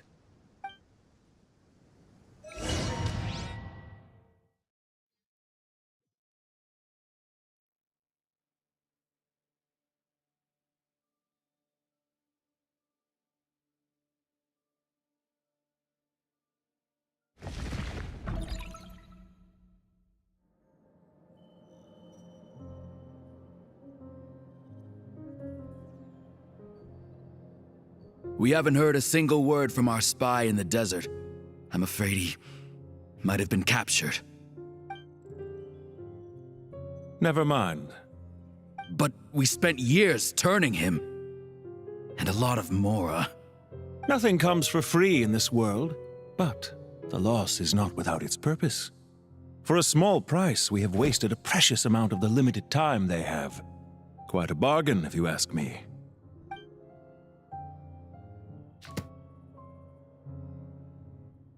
Understood. Weighing profit against loss is a necessary part of life. But to tell the truth, I have been operating at a loss since this all began. Since many centuries ago, in fact. For instance, why would a banker act as the executor of a will?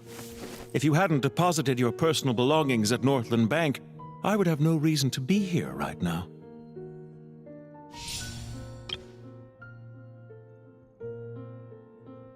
Dottore, I've placed your final data backup into the ley lines as per our contract.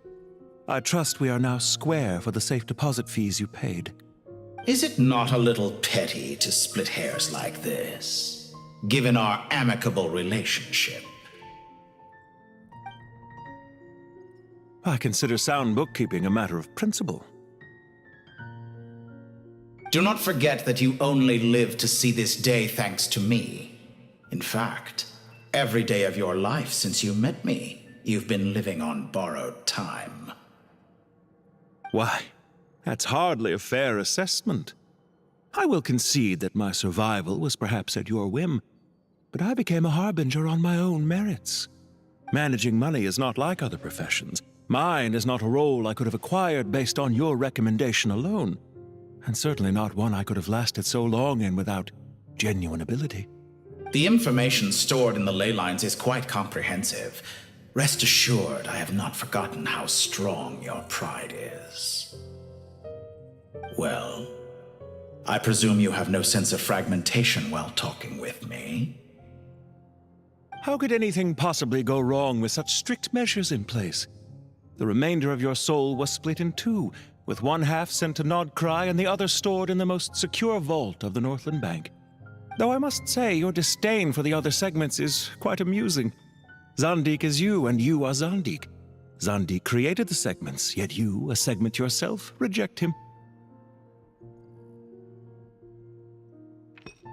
That is, Zandik, created segments of various ages in his later years. To achieve this, he had to freeze time and part with a portion of his soul. But as constructive as it sounds, it erases my uniqueness. If each segment is equally me, then by the same token, none of them are truly me. A soul living forever in the past inevitably holds different views than he did in his later years. The same thing that completes me also restricts me. You too might ask yourself which stage of your life you want to be preserved at. The day your business failed? Or the day you were framed by a gang and sold off to a medical lab as a test subject? We needn't dredge up the past. This undesirable plan was eventually scrapped. Lesser Lord Kusanali was quite right. I needed an opportunity to eliminate myself. And after that, I concluded that there was no more effective plan than directly splitting the soul. Once the soul is transferred out, you will find that creating a physical body is far simpler than creating a puppet. The other half of your soul suffered a crushing defeat in Nodcry, you know. And yet in the process, I obtained the information I always wanted, did I not? Because now we finally know where the best testing ground truly lies. I once thought your ultimate goal was to ascend to godhood. But as it turns out, that was merely one of your experiments. Experiments take many forms. Most people are too eager for success, too fixated on the end goal. They forget that the experimental process itself is just as important. A suspiciously vacant seat, a new face. I trust you can put two and two together. The reason it doesn't exist is because someone tampered with the record. What can I say? After all your efforts, you really did uncover the world's secrets. So, is the new world you promised a lie? No, it never was. I am glad to be able to control Irmin's soul from within. Now I shall attempt to create a new world inside the existing one. Almost everyone faces the prospect of death. But not a single person has ever been able to experiment unrestrained in the afterlife through sheer force of will. I am the only one to have overcome this enormous challenge. Would I not be letting the world down if I didn't make the most of the opportunity to experiment? Clearly, the dividing of your soul did not affect the magnitude of your ego. Out of all the versions of you that have ever existed, this you is the most insane and the most radical. Is that why you chose to work with me? Which was it then? My insanity? Or my radicalism? Could I call myself a venture capitalist without a suitably ambitious plan to invest in? Yours happened to fit the bill quite perfectly. Well then, I must say, while I am surprised enough that you showed up at all, what surprises me more is that you chose to present yourself as my former subordinate, and not as the banker Pantalone. Why make things harder than they need to be? Exposing my true identity in a situation like this would only serve to destroy diplomatic relations between Snezhnaya and Sumeru. I daren't imagine the consequences. Showing up in the name of the original antagonist gives you the recognition you rightly deserve, while also being sensitive to Snezhnaya's predicament. It was an easy win. As for why I'm here, if you're suggesting that your credit is in the negative, I won't argue with that. Many people say that about you. I'd argue that a significant factor in your willingness to cooperate is the fact that you have but a few years of life left after my death. Living and dying together has a way of binding two parties together rather closely. Is it not true that a relationship should be judged by both the positive and negative returns it yields? So some of what I said actually made it into your head after all. It's true that I hope you don't die too soon, but don't you find that a strange thing for me to say? After all, you've already had quite a long life, especially for a human being. Let's not pretend that you're any more innocent than I am. Are we not the same in this regard? We both despise the existing laws of this world, and neither of us enjoy being under anyone else's control. Is it really so greedy to want the world to operate by a new set of rules? Of course not, my dear friend. And as I've said before, mutual interest is the foundation for the most reliable of relationships. You can attest to that. I just hope there never comes a day when I have to work too hard to prove that. Regreater, sir. People have been spotted approaching Sumeru City. How strange. Despite your access to Irminsol's data, it appears the soldiers noticed before you did. They must have found a workaround. Well, Dottore, I trust you know what this means. The fact is... They're coming. They'll breach the city gates any moment now. But even so, I would say Ermin's soul is a wonderfully convenient thing on the whole. If you do manage to create a new world, perhaps you could plant one outside my office, too. I'll consider it. What do you need me to do? Stall them? The experiment will take time. Stall them for as long as possible. Very well. But you're really asking for the moon here. Have you heard this story? There was once a guilty man, kneeling in the center of a church while an angry mob outside waited to bring him to justice. He pleaded with the gods, begging them to grant him one final request, the chance to finish confessing his sins before he was sentenced. Many suns and moons passed, seasons changed, and still his confession continued, as if he intended to speak until the end of time. Are you suggesting I worship you as a god? Or were you hoping that I might confess my sins to you? Certainly not the latter. That would make my life miserable indeed.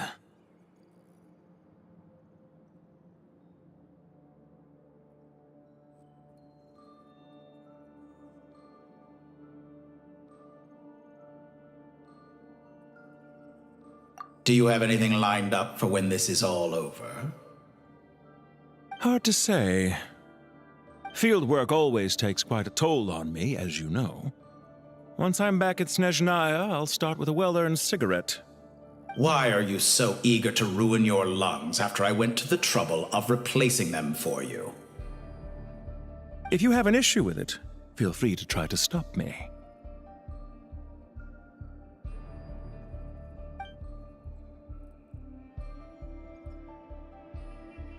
For someone who despises them so, you never seem to have any objections to me creating or becoming one.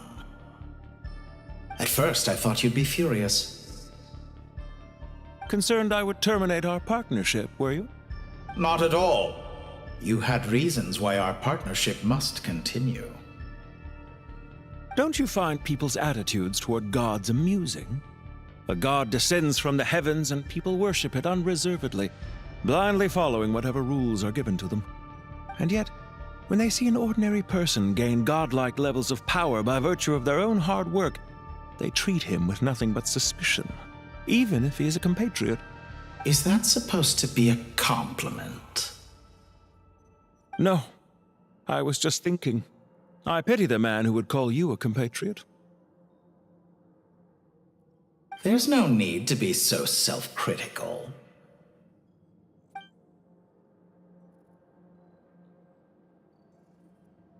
I know it's a little late in the day to be asking this, but how have you been keeping? I'm flattered that you would take the time out of your busy schedule to consider my well-being, Doctor. The part of your soul that went to Nodcry caused quite a stir, sending our organization back to the drawing board on numerous fronts. It was quite a headache for everyone involved.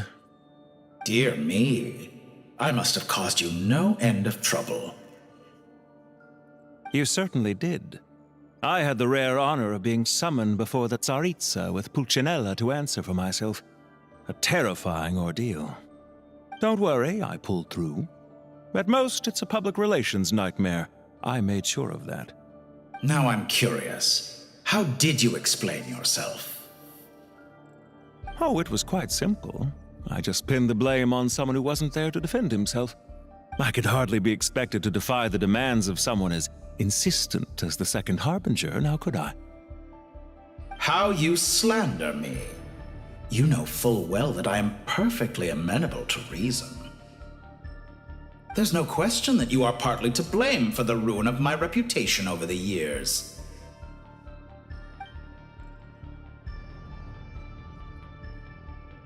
What's on your mind? The limits of humanity. It's a pity. Despite running countless calculations, I find there is simply no way to reduce any further the amount of one's soul required to sustain an individual. It's rare to hear you admit to being unable to achieve something. I beg to differ.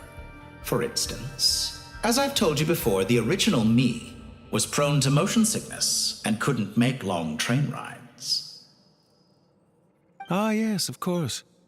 One of the reasons you often sent yourself out on errands. What are you thinking about now? A new experiment. In the event that my soul was depleted, say we extracted my data from someone else's memories, yours for instance, and then combined it with your intact soul as the base material, what would we create? Such a scenario would be impossible. Oh? As long as your current soul survives, there will be no need to create a new individual. Don't forget, you were the one who approved of the present situation wherein only one Dottore remains. And if you ceased to exist, who would be capable of performing this experiment?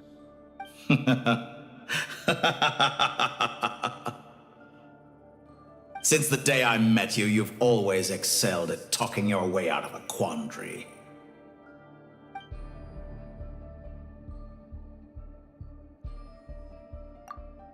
Isn't it a little too early to be saying goodbye? Not that I wish to keep you from your business, of course. Very well. Let's leave the conversation there for now.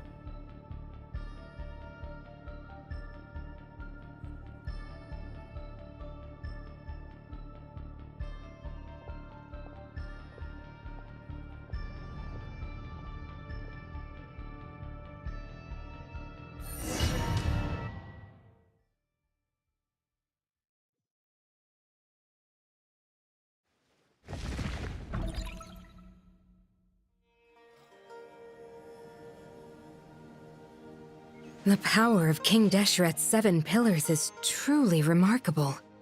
With just a chessboard, you can move an entire unit across the material plane. Yeah, sets us up for a much easier fight. Really makes my day. The last time we stormed the city, it involved a lot more running around. I wonder how many people can say they stormed a city twice in their lifetime. I was just thinking that. I've definitely had more than my fair share of unusual experiences in my life. This is my first time here, actually. We never usually leave Gandharvaville. I hope this will be my last time. Does everyone have to chime in? Can't we just fight? What an amusing comment, my dear lady. Yet humans often alleviate tension via small talk, do they not? Whoa! Why is Candace's shield talking? Because the image on her shield is one of me. And I, of course, can appear wherever I wish to.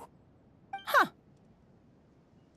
Well, la-dee-da. Isn't that fancy? Could I get in on this? You wish for your gauntlet to speak? Why, certainly. Ahem. I think you'll find that it is I whose image is carved hereupon. Thanks. Definitely feel stronger now. You're welcome, my lady. I am glad to lend you my power. Sino, what's the situation? There are troops stationed at every entrance. As we expected. A frontal assault will suffice. Everyone, stick to the plan. We'll take the main entrance. You head for the House of Dana's side door. Move out.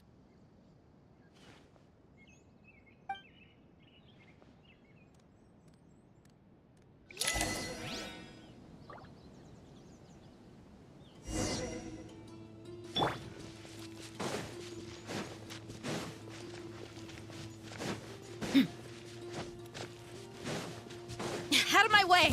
Now it's your turn. Take this! Watch out!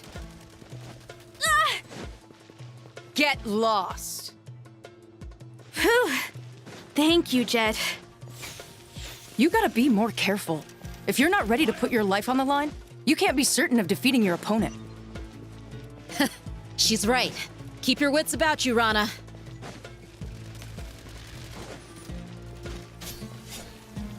Buckle up! Gloves off!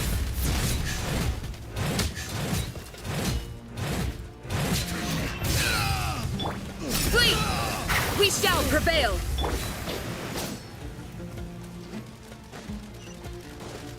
Your sins weigh upon your soul. Your penance is due! Guilty!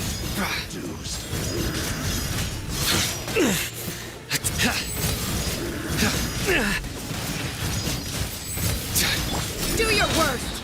Grant us your blessing! Look alive! Nowhere to run! Take them out and secure the harbor. Reinforcements will arrive by water. Consider it done. Show no mercy.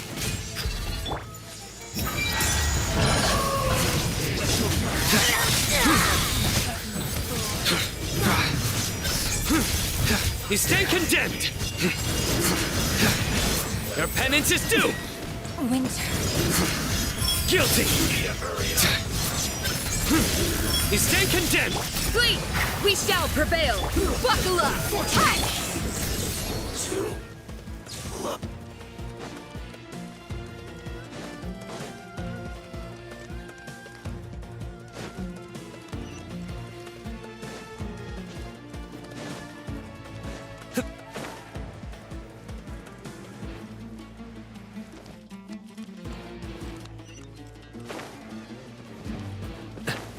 Looks like we're in for Change plans. Do your worst! You're dead meat!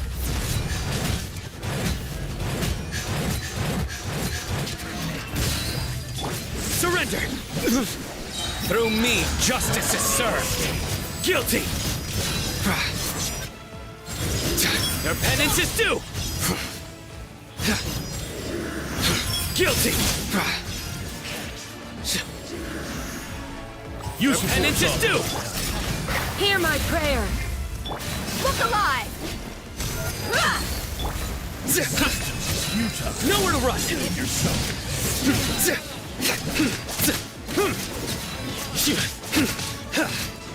Futile!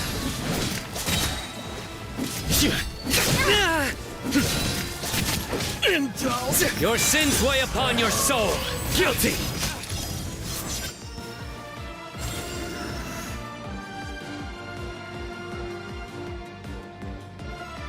Waterway secured. Brothers! Sisters! Perfect. Just in time. Welcome. Once we've linked up, we'll continue the advance. The team has arrived at the north entrance, as planned. Good. Press on.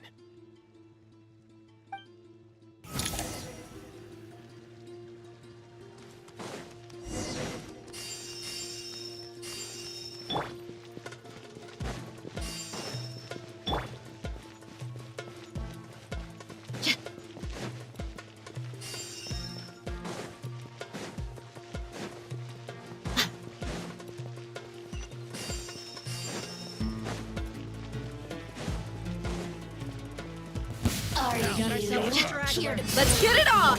Yield! We shall prevail! Blink!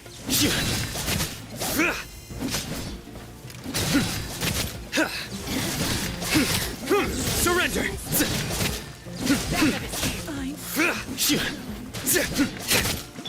Buckle up!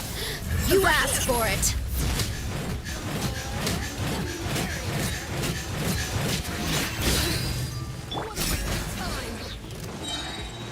Grant us your blessing! Through me, justice is served. You stand condemned. Guilty.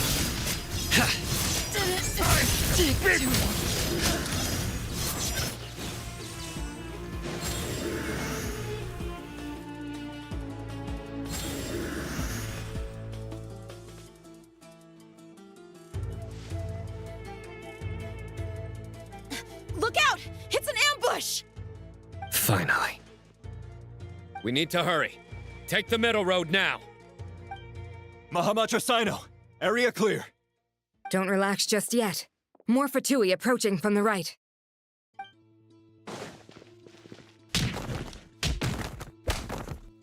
Irminsul cannot track our movements. If necessary, we could split up. Don't worry. We'll wipe them all out. As you can see, our people came raring to go. Good, good. How are things with the Traveler? Can Tainari keep her safe? Don't underestimate Tainari just because he's a forest watcher. He can handle it. All right. You know that's not what I meant.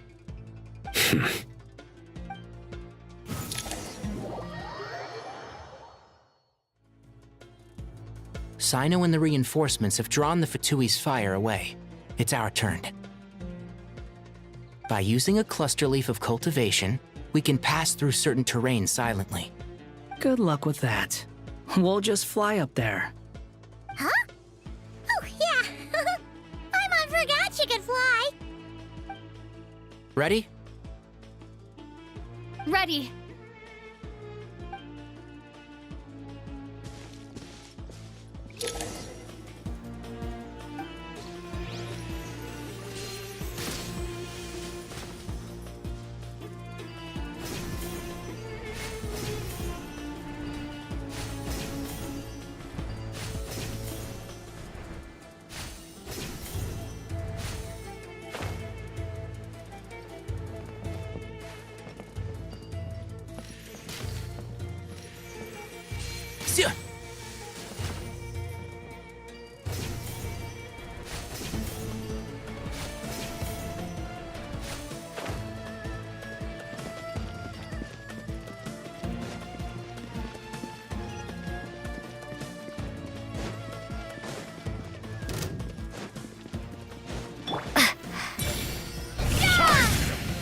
Unsightly insects!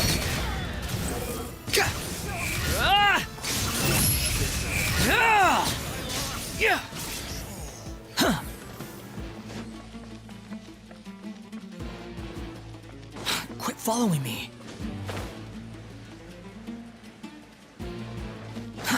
Too slow. Quit following me. Too slow.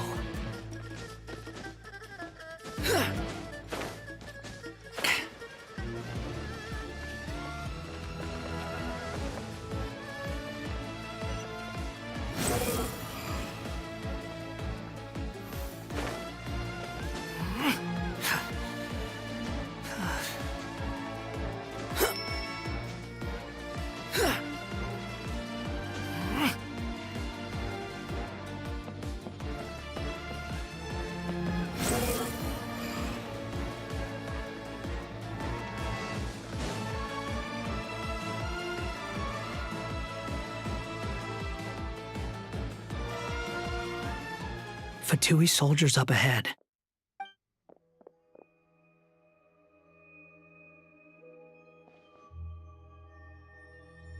Careful.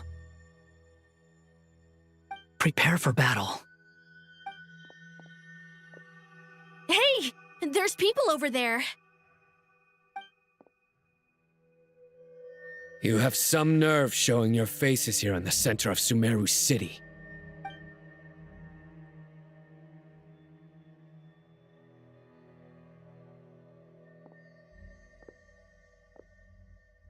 You're right on schedule. Well, this guy sure as heck isn't your average Fatui sergeant. They've stationed quite a few people nearby. It definitely looks like they were waiting for us. But something feels off. Everything about this guy feels too deliberate. I highly doubt he's just a subordinate of Dottores. And he's no mere sergeant. Whatever his rank is, it's high. Much higher than we thought. So you've been waiting for us. But it looks like you're geared up for a conversation, rather than a battle. Very clever, General Mahamatra Sino.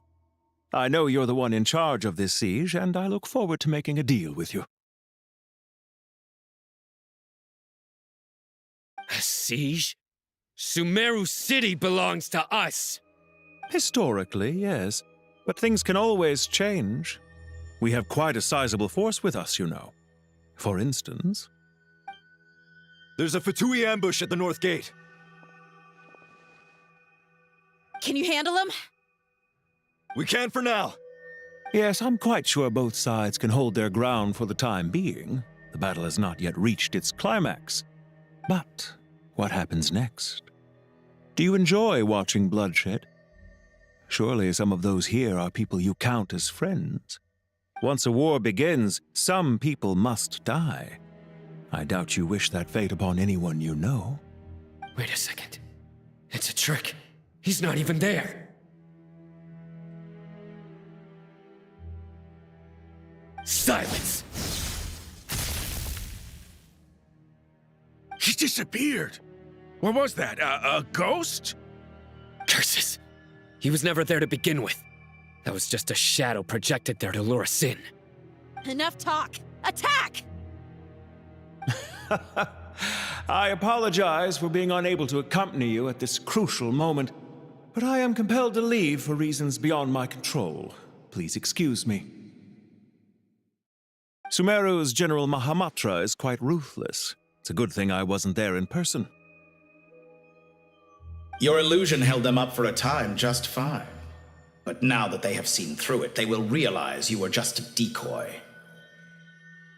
Decoy or not, what matters now is that they will be heading your way imminently.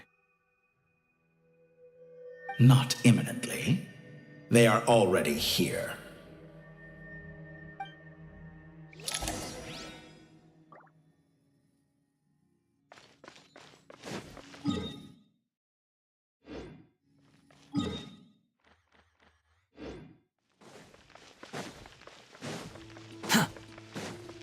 Squall and Fury. We made it! This is far enough. Tainari, you go help Sino. Don't worry about us. We'll manage from here. Are you sure you don't need me to stand guard? No need. Once the connection is established, we'll disappear from the sanctuary of Surasthana. Go help the others. All right. Goodbye for now, then. Please tread carefully.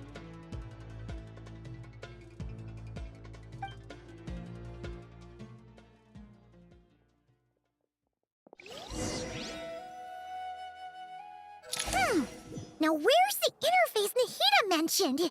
Come on, where's it hiding? Found it. It's over here.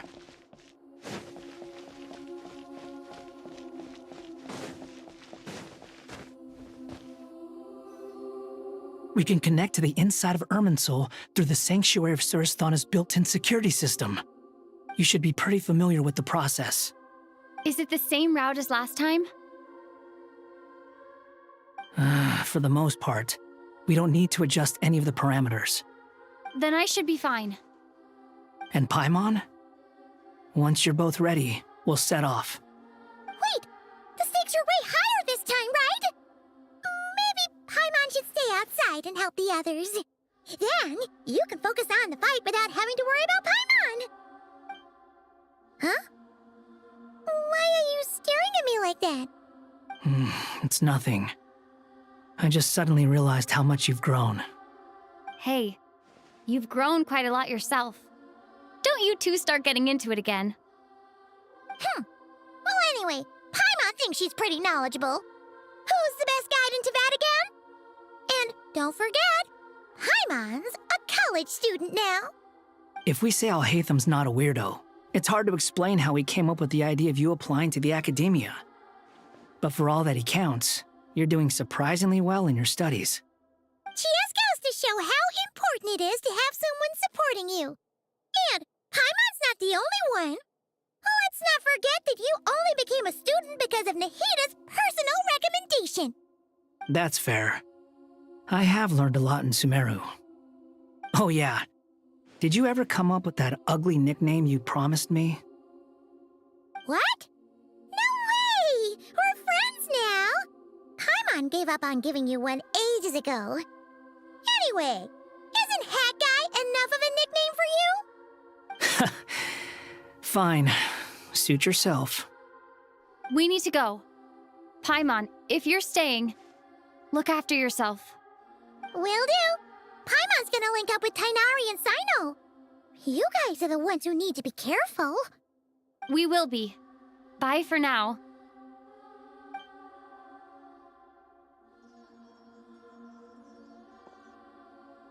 Initiating connection.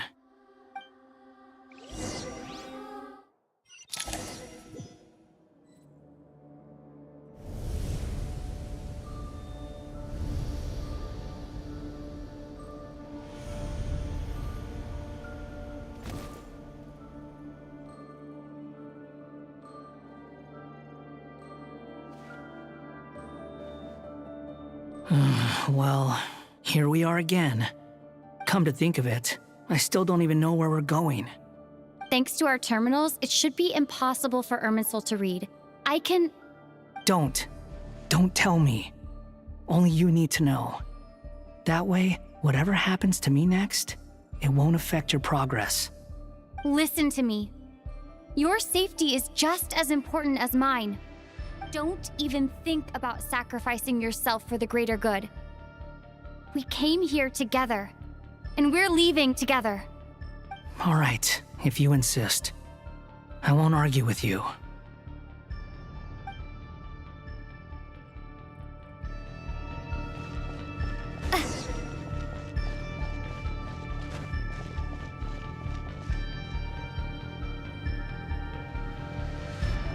This place looks so different from how I remember. It's unrecognizable. It's a complete mess, like someone's turned the place upside down. Must be Dottores' doing. Either he's searching for some information he needs, or... It's still changing. He has to know we've entered Irminsul.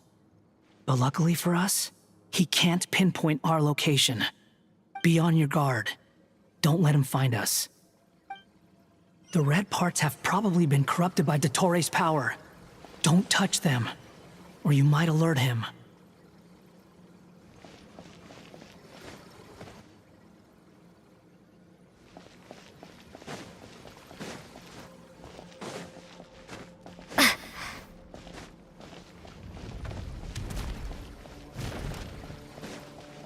He's looking for us. Tread carefully. That wall could be a problem. Fortunately, it looks breakable. Give it a shot.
The wind rises.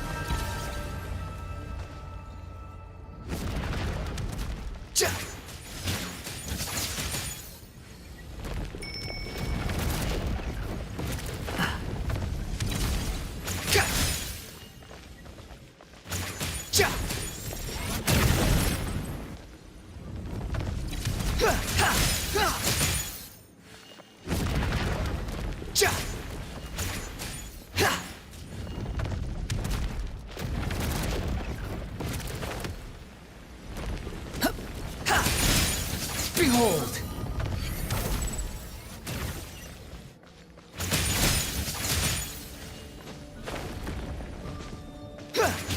Quit following me.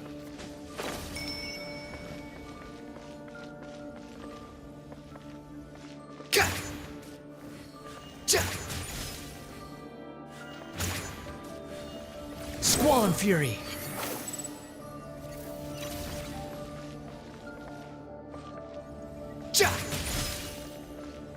The wind rises.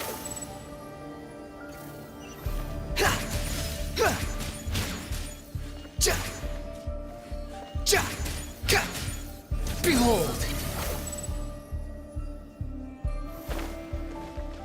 The same old trick again? Are you kidding me? Let's handle it just like we did before. This cheap trick isn't gonna stop us.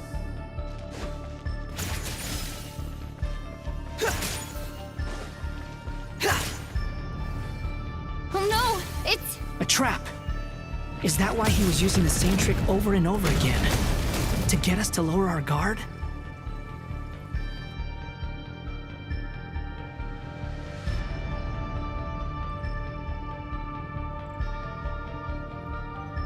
I'm trapped!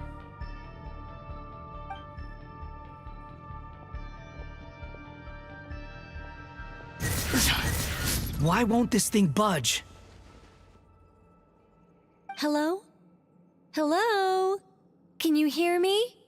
Nicole? Is that you? Yes, it's me. I'm monitoring your progress from inside the Eternal Oasis, and I have to say, this terminal is simply marvelous. It makes tracking you so much easier. I couldn't see anything at first, but now that you two are inside, I can use your location with support from the terminals to get a partial view of the situation inside Irminsul.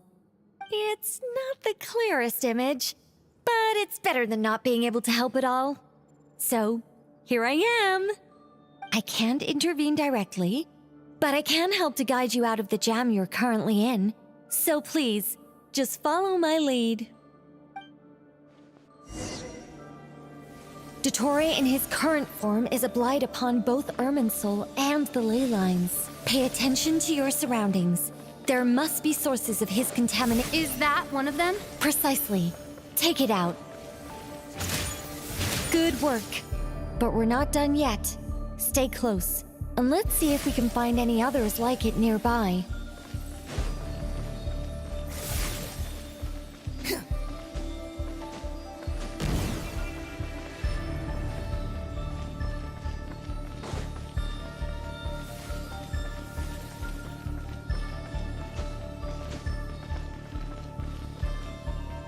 Squall Fury! This must be another one. Agreed. Now... Oh, wait! Watch out! It's Dottore. I think he's found us.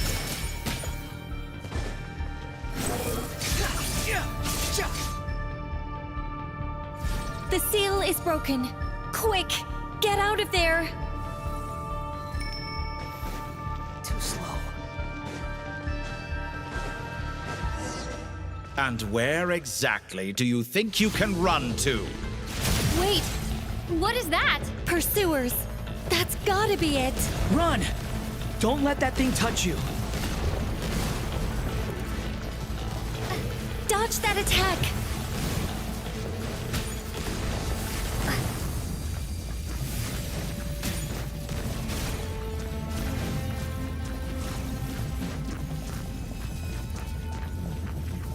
There's more than one path. Which way do we go? To the left! Trust me!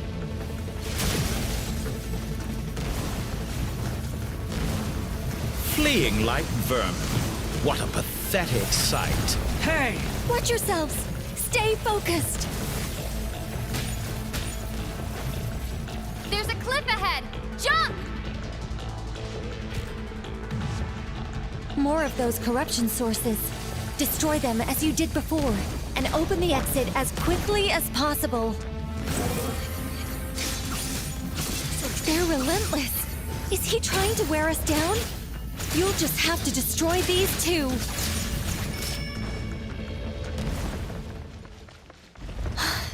I think the pursuit is over. Hard to say. Stay alert. Too slow. Quit following me.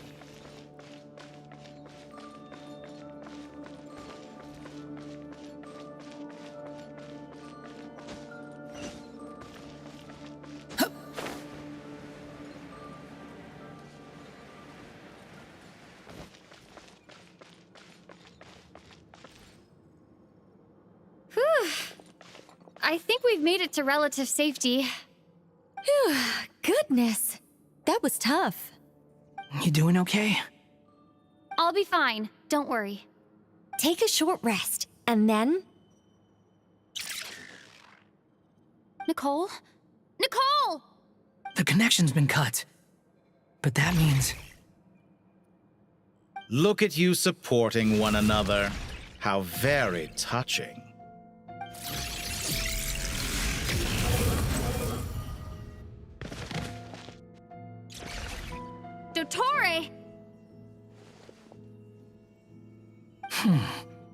took you long enough to find us. You're more useless than I thought. Oh, really? I think I deserve a little more credit for my methods than that.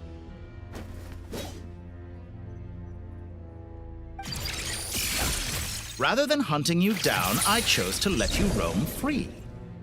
I indulged your presumption that I was unable to track your movements, played along with your clever little plan. Fleeing is for animals, but I rather enjoy watching you flee. Some things lose the will to run altogether as soon as you put them in a cage. If that's true, then why did you come looking for us? Because I wanted to observe you up close, of course. Don't misunderstand me, I'm not here for a fight. Is it so unusual that I wish to greet my old acquaintances in person? After all, it's been a while. Scaramouche.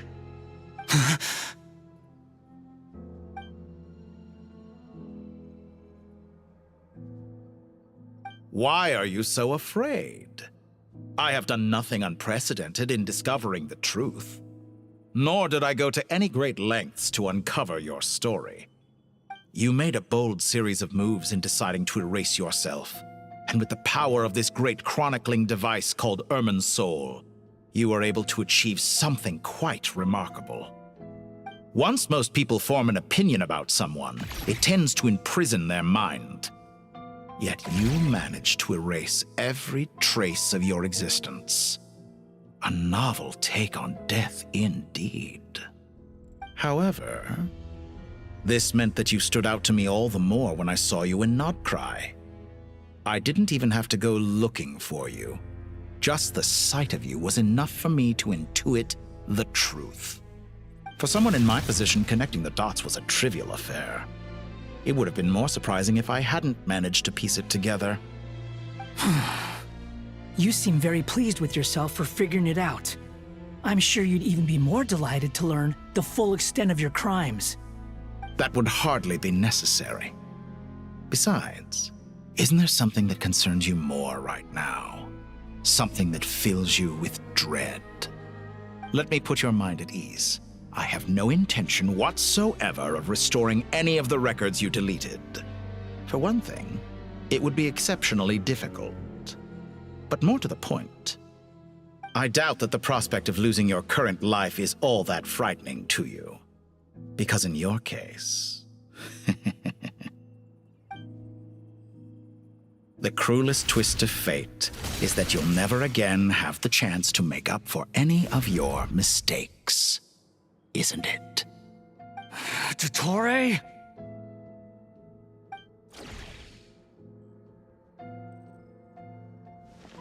All here shall bend to my will. Time to ignite! Behold!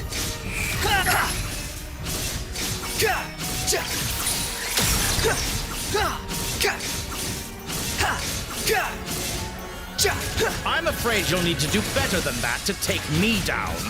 I expected you to have grown stronger. Ah, how foolish of me. I forgot that you lack any means to increase your power. You will pay for everything you've done. Oh, will I now?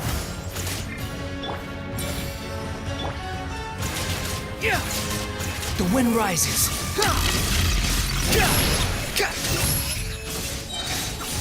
Bow your head.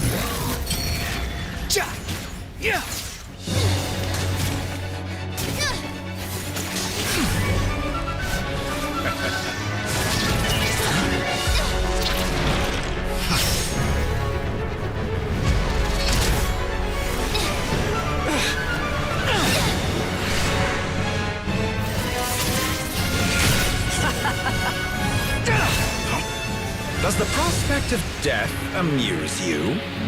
I could ask you the same question! I'll distract Dottore.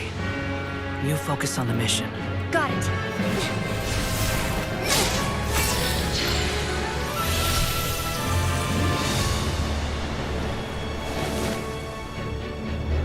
For the hopes and dreams of the masses.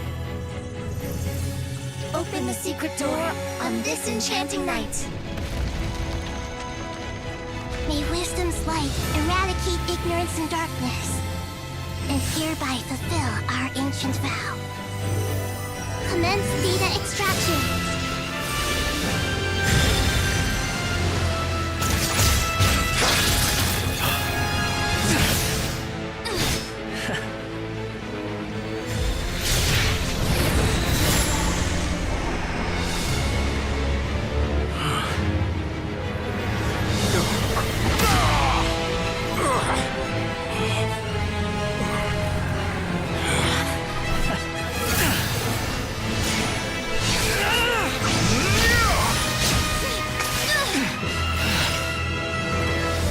Cling to outdated ideals and stand in the way of progress. You will pay for interfering with the grandest experiment of all time.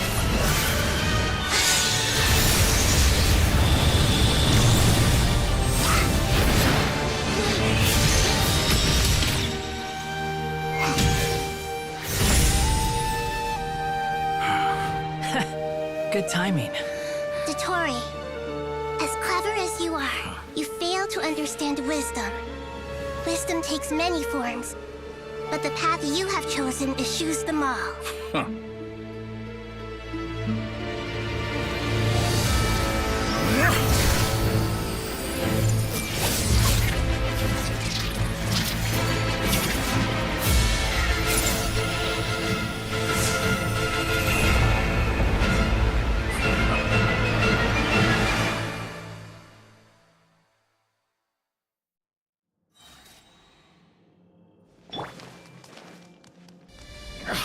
My strength is fading! Since you are within Irminsul, it stands to reason that any power you wield comes from it. You're extracting the information from Irminsul just to strip me of my power. I will find his weakness.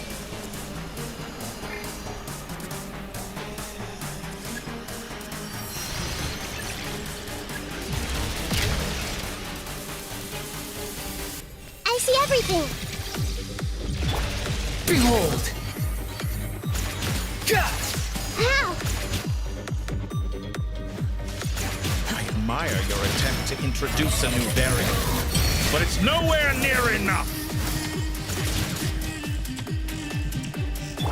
Hey!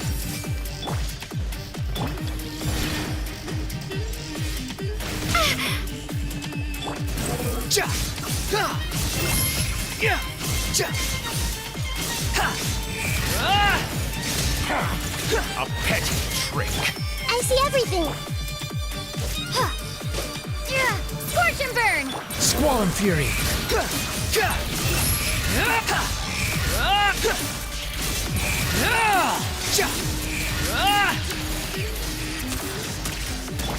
Everyone hold hands!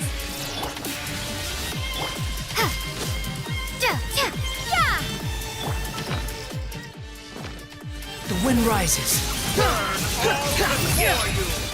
You dare to gaze upon me? Hey!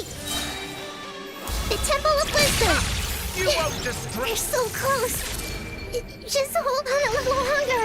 I'll hold him off. Traveler, Hat Guy, the rest is up to you! We certainly have a knack for surprising each other, don't we? I'm just getting started.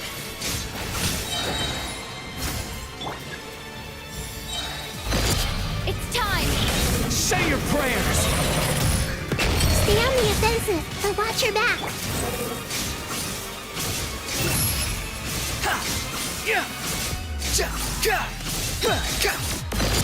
It's time! Say your prayers!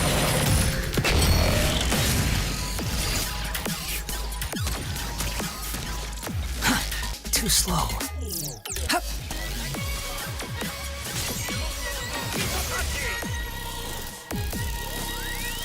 Quit following me. The wind rises.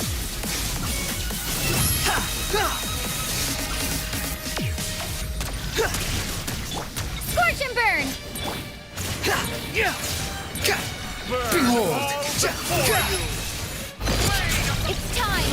Say your prayers!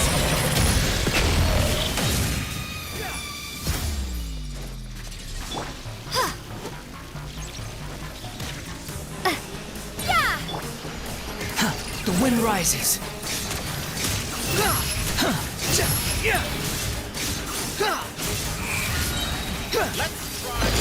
It's time! Say your prayers!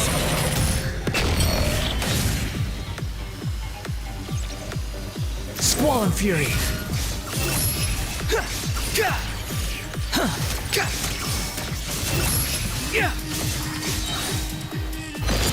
It's time! Say your prayers! Finally, time for you to die. Excited? Time for me to die? How could I have reached this place if death were something I feared? The last gasp struggle of a dying man is a pretty pathetic sight. And I know it when I see it. We shall see about that.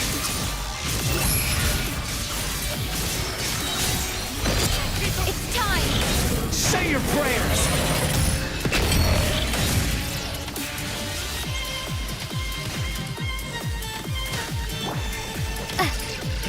Scorch and burn! Behold! Burn all the Blade of the primal flame! It's time! Say your prayers! Follow Squall and Fury!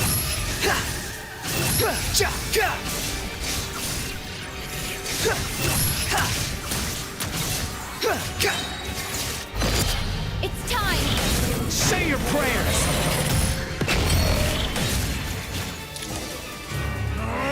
That's enough!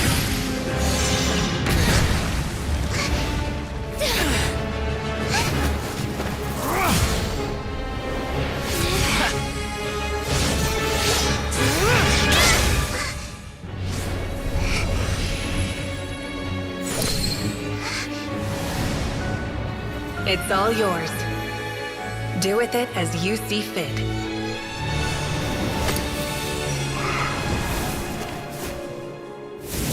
Just as you say, this world is home to some archaic things. And as you suppose, you are a formidable opponent. You have long coveted the secrets of wisdom. So now, I will demonstrate true wisdom in action. I invoke my supreme authority as the keeper of Irminsul. Commend me or condemn me. But give your verdict now!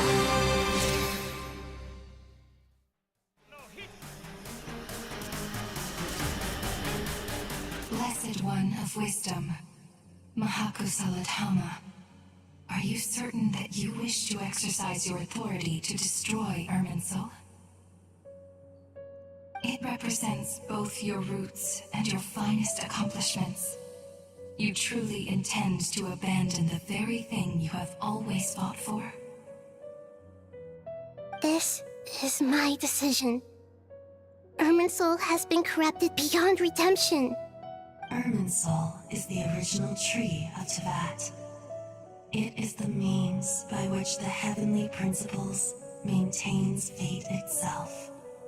The 7 archons should honor and revere it, for their authority was bestowed upon them by the heavenly principles. It is precisely because I honor and revere it that I fight for the humanity it exists to protect. Wisdom is knowing how to weigh the options and make the right decision.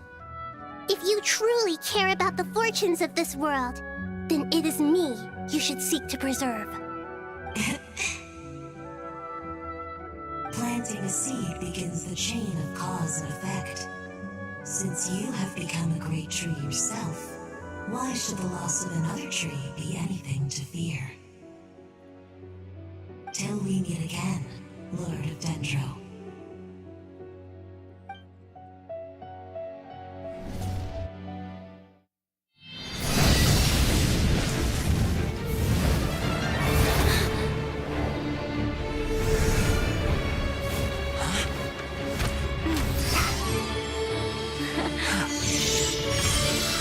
The first flame.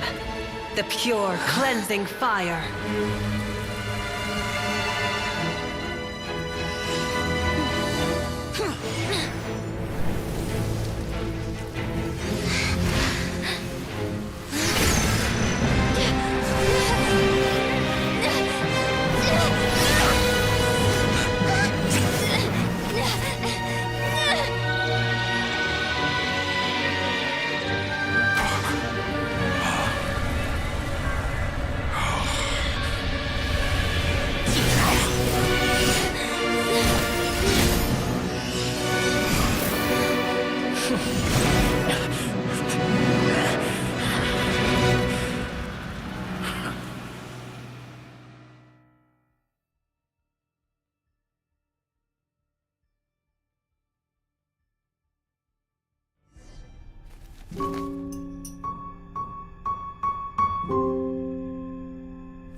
shall we? Where were we? I was suggesting that you needn't perform when signing a contract. You're only sitting here because your bank demanded an evaluation of the trustee. So you told a story about a young scholar from a merchant family in Sumeru? I told a compelling tale, didn't I? The post-expulsion story is far more captivating. The human experiments or the elixir of immortality? The part where you die. Ah, yes. My favorite part. The 35-year-old Segment thought of himself as Dottore, reserving the name Zandik for the original specimen. Of all the Segments, he was the most selfish. After his expulsion, Dottore searched for a new direction. He joined the Fatui, studied Elazar in great depth, secured resources. He was rather fortunate in his career. Zandik turned to Conrian technology and successfully created his segments. But this was not immortality. Even with backup segments, his body would still age. Still, thanks to Snezhnaya, Zandik found the ideal base for his experiments. Then a perfect partnership materialized at a crucial moment. The year that both parties realized they needed more time. Fortunately, Zandik succeeded. In a miraculous turn of events, he gained the extra time he needed. I seem to recall it differently. All right, it's true. No matter how much elixir he took, Zandik remained human and continued to age. Then, on the morning he turned 85... Help me up! Call for help! Surely he would be rescued, Zandik thought. But to his surprise, no one helped him. Zandik was too selfish for that. Don't forget, you're one of us. Yes, and we're all waiting. Waiting for me to die. Pantalone arrived for a meeting and happened to witness what followed. He found it unsettling. I never said that. But the Zandiks were unfazed. It was a rare opportunity for self-dissection.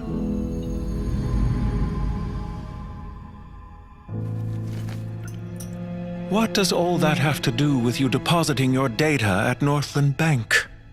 It has made me cherish my time in this world all the more. Fair enough. So you do have a sense of self-preservation.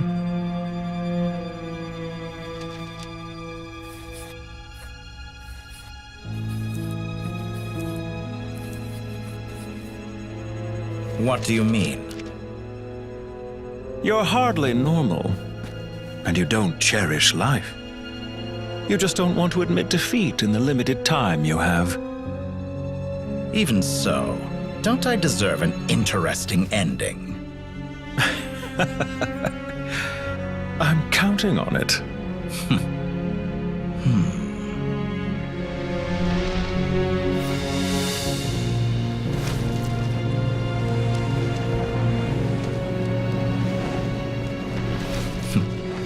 If nothing else, I expect my funeral will be a grand affair indeed.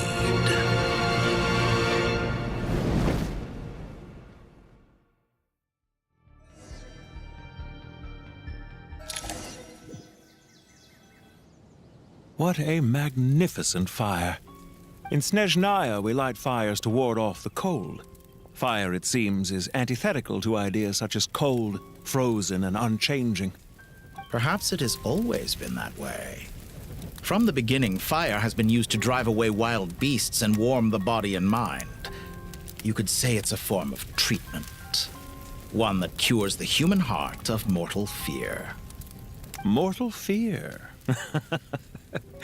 Something you haven't been acquainted with in a long time, by the sounds of it.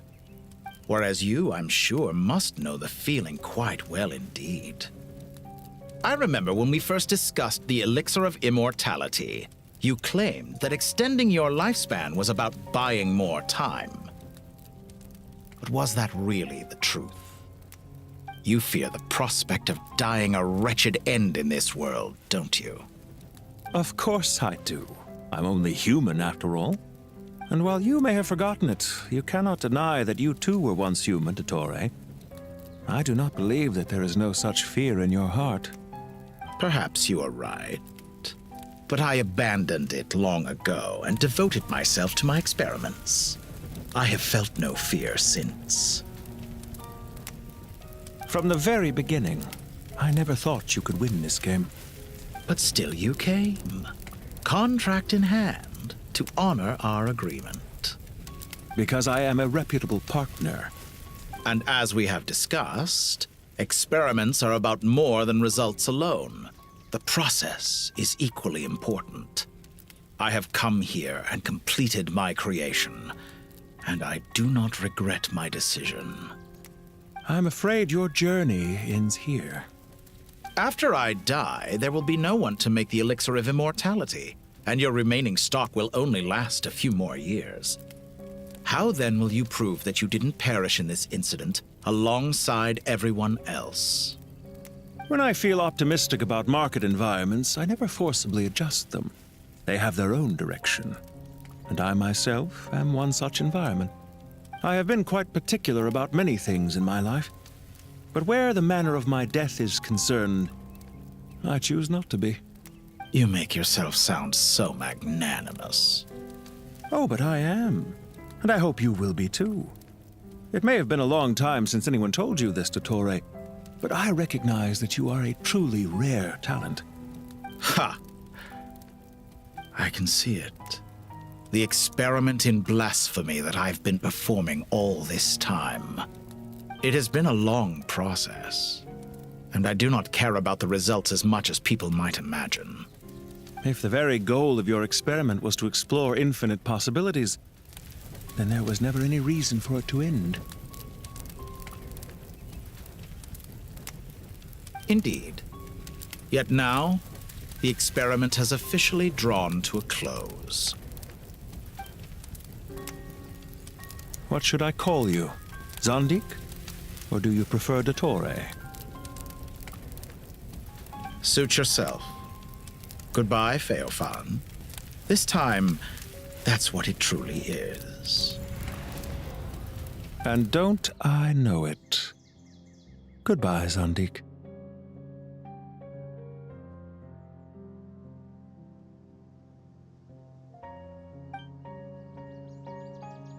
I could have carried out many more experiments, but to me, Lord of Dendro, this outcome is certainly not the worst. I believe you. But unfortunately, this is where it all ends for you. This experiment does not belong to you, nor do any of the results. Experiment? It sounds like you're trying to outdo me in my own field. Wisdom is conveying information in terms that people can clearly understand. You know exactly what I mean. Indeed. I can see no further outcomes. Ha. You have a formidable mind, and you are braver than I thought.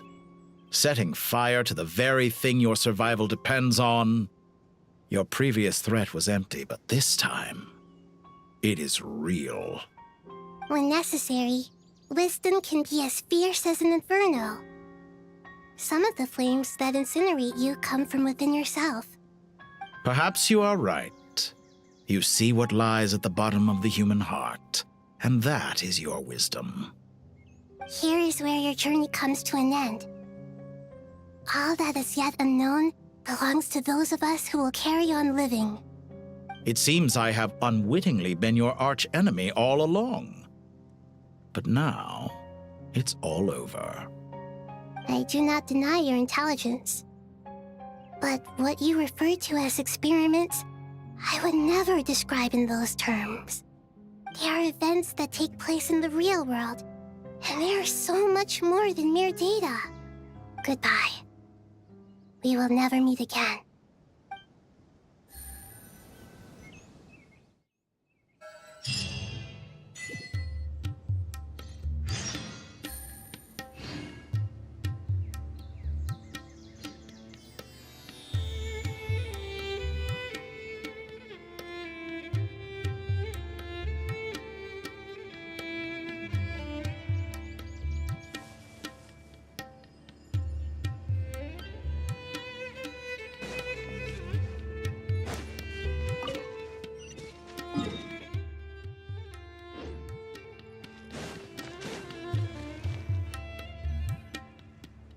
Well, that's the last of them. Everyone on the list is already back where they should be. It was a long, hard road, but we finally finished escorting everyone back. I just pray that we'll never need to leave again. I hope we can stay here forever in this peaceful paradise of our own choosing. Paradise. In the annals of the Temple of Silence, that word carries great significance. It represents the hopes and desires of the gods. Their longing for a place to rest. I wouldn't think gods need such a place. People always think they're the only ones who can lose their homes. They forget that gods too need a place to reside. As the Goat King once said, "A god without his people shall cease to exist." Gods need their believers every bit as much as their believers need them. Only we can truly understand how much the desert faith has faded over the centuries. But we still talk about the gods as though they're part of our lives. Given the myriad ways in which gods and humans interact, I'd say they really are. How else could Dunyarzad consider the Dendro Archon a friend? Well, that sounds about right to me. Describing them as friends sure makes us feel a whole lot closer. If you told me a few years back that I'd have this many friends, I'd have called you a liar. Belief is a choice, just like friendship. We've made our choices through battle. The right ones, wouldn't you say? I'll be heading back to the Temple of Silence. I heard the Goat King and the Ibis King decided to pay us a visit. How about you? It's back to Aru Village for us. Still plenty of supplies to distribute and people to help. Until next time, old friend. As long as you can find the time, you're always welcome to visit us in Aru Village. Right back at you. Make sure to drop by the Temple of Silence the next time you're free. Word is that 2 of the other 7 pillars, Shezapank and Bennu, might also be dropping by. Since you're wearing the symbols of their power, it'd only be fitting if you came to see them for yourselves. Dropping by? That makes it sound like they're visiting a neighbor's home. Well, the temple was founded by Hermanubis, so I guess to them, that's exactly what it is. Guess that's true. All right. We'll make sure to find time to stop by. Stay safe on your journey home.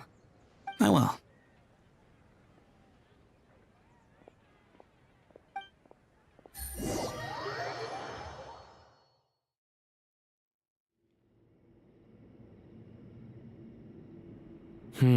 You do have a point.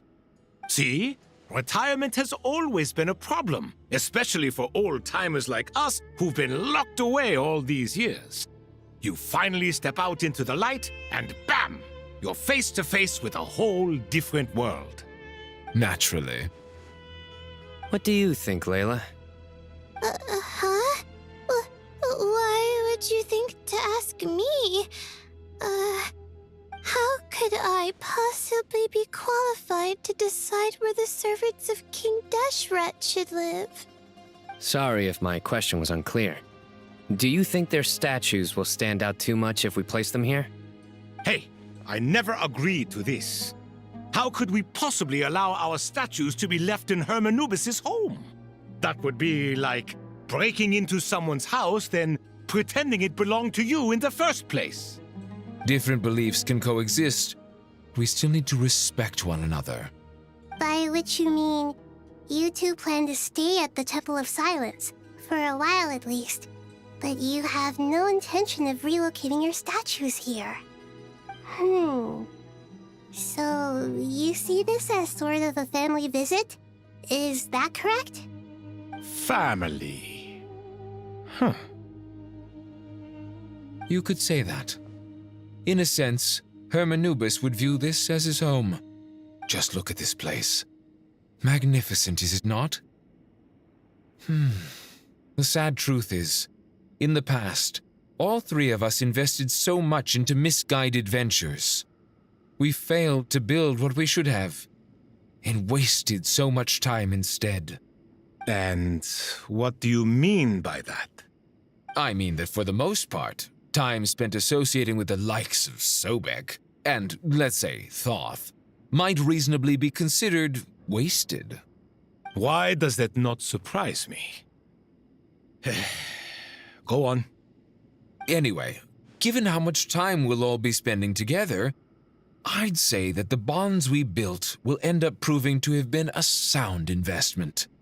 Once Sethos, the current leader of the Temple of Silence, returns, you can discuss the matter of staying here with him. But judging by the expressions of everyone here, I imagine you'll receive a very warm welcome. This sacred ground houses untold knowledge, after all.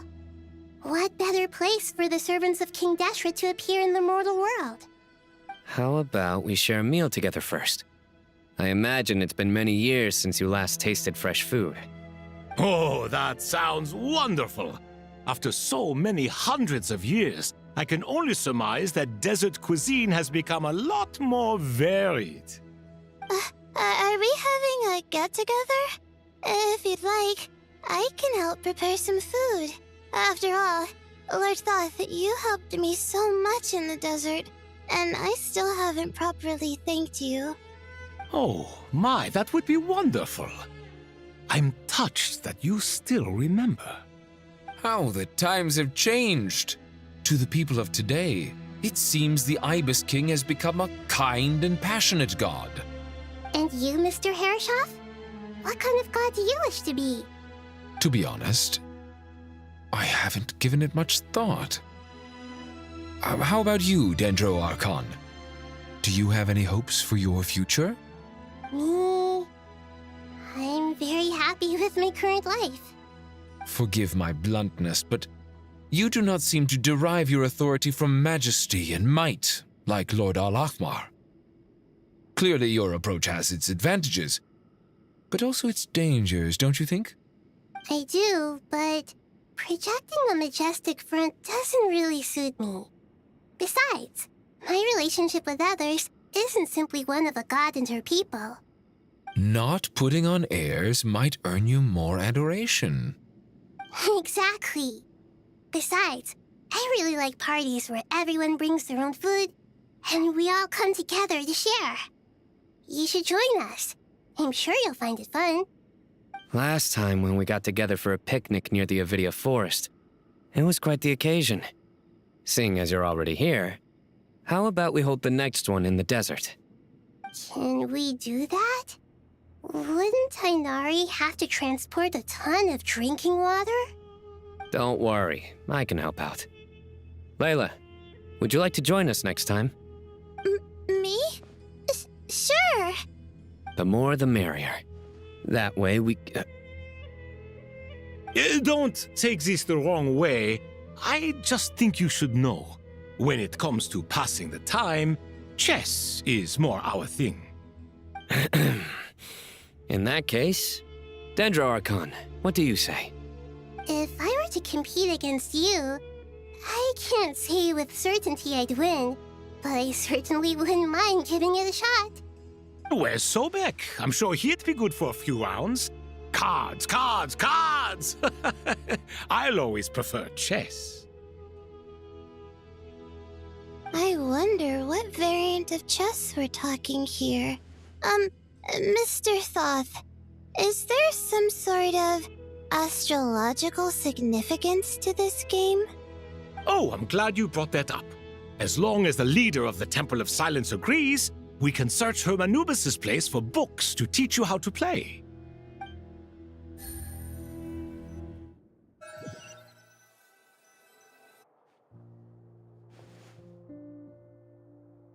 Such devastation visited on Sumeru City. So many houses destroyed or damaged in the fighting. Who could have foreseen this? Look at all of this. It's going to take me forever to tidy up.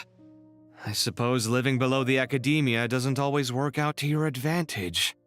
I would have thought a little appreciation of my sincerity and effort in helping to clean up this mess might be in order. Helping? Effort?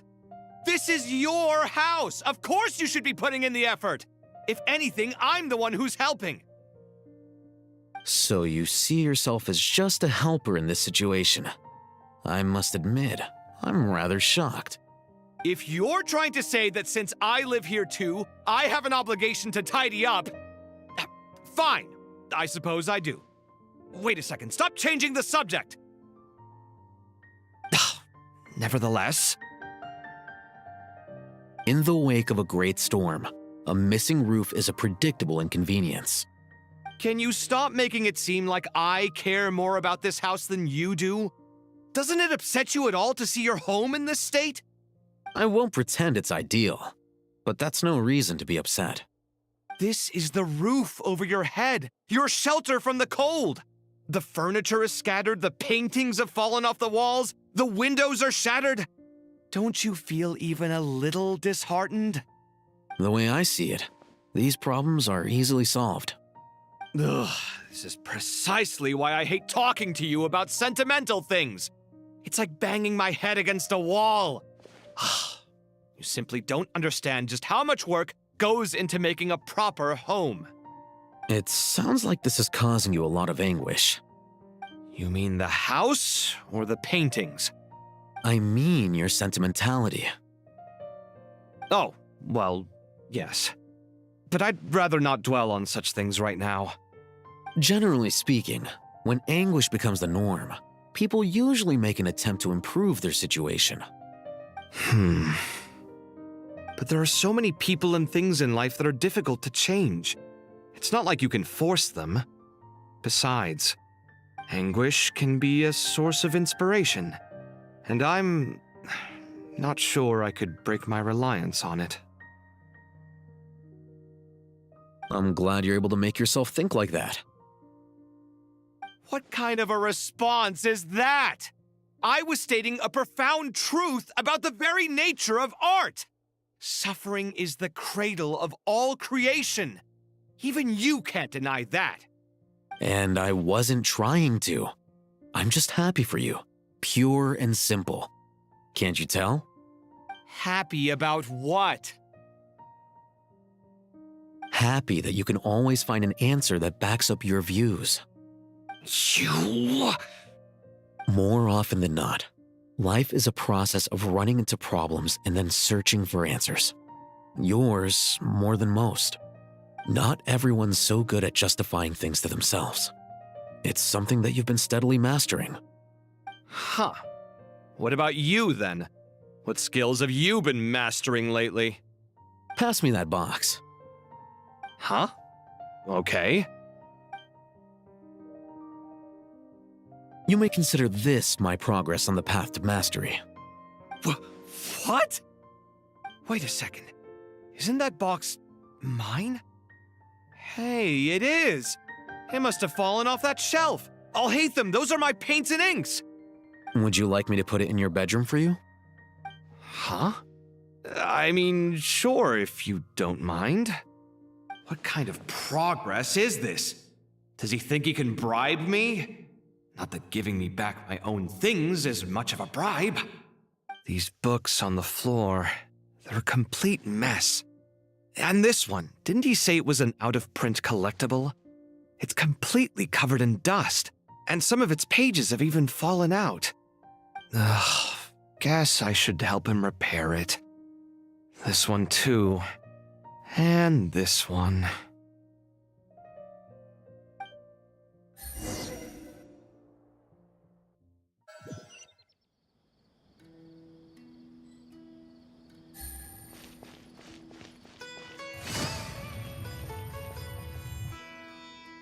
Local sumpter beasts, imported goods, such a bright future ahead.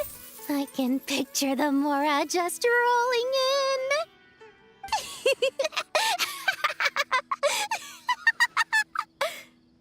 You do realize you sound like a choking cow? It's called being imposing. Can't you feel it? Are you not intimidated? Oh, I'm positively shaking in my sandals. What commands do you have for me, oh mighty Lord Sangamabe?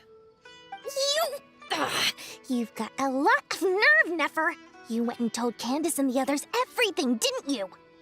Seriously, do you have any idea how differently they see me now? Surely that's a good thing. I presume they're more disposed to actually like you now, maybe even view you as a friend. You traded my secret for sympathy! Thanks to you, I've lost every last shred of my mercantile majesty. How am I supposed to make anyone think I'm a big, scary investor now? The dark days of Lord Sangama Bay are behind you. Why not take this chance to make a few honest friends? Speaking of friends, since when did the notorious Lady Nefer gain such an admiration for holier-than-thou types? A moon chanter here, an angel there? Who'd have thought it? A coming together of fates, nothing more. No need to throw around accusations of admiration. Forget it. You're right about one thing at least. Making friends is never a bad thing for a merchant. So, I really took a loss this time.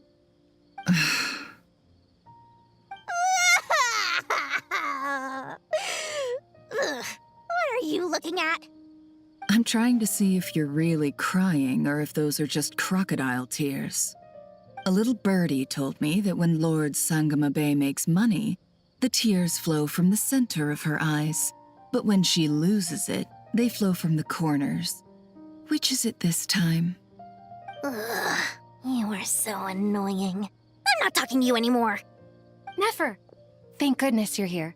I've been looking everywhere for you. Huh? Well. If it isn't the House of Dana's very own librarian. What can I offer you today, Miss Katayun? Oh, no, I'm not here to buy. I'm here to bring Lady Nefer a book, and a fascinating one at that. We agreed to meet at the entrance to the mausoleum of King Deshret. One more thing, I bought this copy with my own money. It's not borrowed. Reasoning knows not time of day, but suspense always follows a blizzard. That's quite the mouthful. Huh? Isn't that the one that... It was all the rage for a while. People throughout the city were clamoring to get their hands on a copy. The names inside were all circled. Everyone thought it was a riddle. Don't bring up that book in my presence. I don't even want to hear its name. That thing was nothing but a scam. Surprisingly enough, I've actually heard of this book, though it doesn't seem of much consequence. So what truth lies behind it? You're from the Vahumana and you're asking me what the truth is? I'd say the actual truth was about the least important part of the whole episode. I brought you this book because it probably has the most interesting backstory of any in the House of Dana's collection, at least in recent years. As for its quality, well, you can judge that for yourself. Don't tell me it's actually any good. You may not know this, Lord Sangama Bay, but Lady Nefer has a fondness for books with... how should I put this? Mixed reviews? No eye for good literature, huh? Perhaps she feels that bad books hide interesting secrets? But I shouldn't put words in her mouth. It's probably fair to say she prefers the conversations that books can spark over the substance of the books themselves. Suits my style as an intel broker, wouldn't you say? Very interesting, thank you. I'll return it to you once I'm done reading. And as it happens, I have something for you, too. Incense? I imagine you've already used up the incense I gave you last time. Here's some more. This batch is from Nodcry, so the scent won't be quite the same. Well, actually, I've been saving the incense you gave me. I couldn't bring myself to waste it without a special occasion. But I'll gladly accept this, too. And I promise I'll use it this time. Katayun, you haven't changed a bit.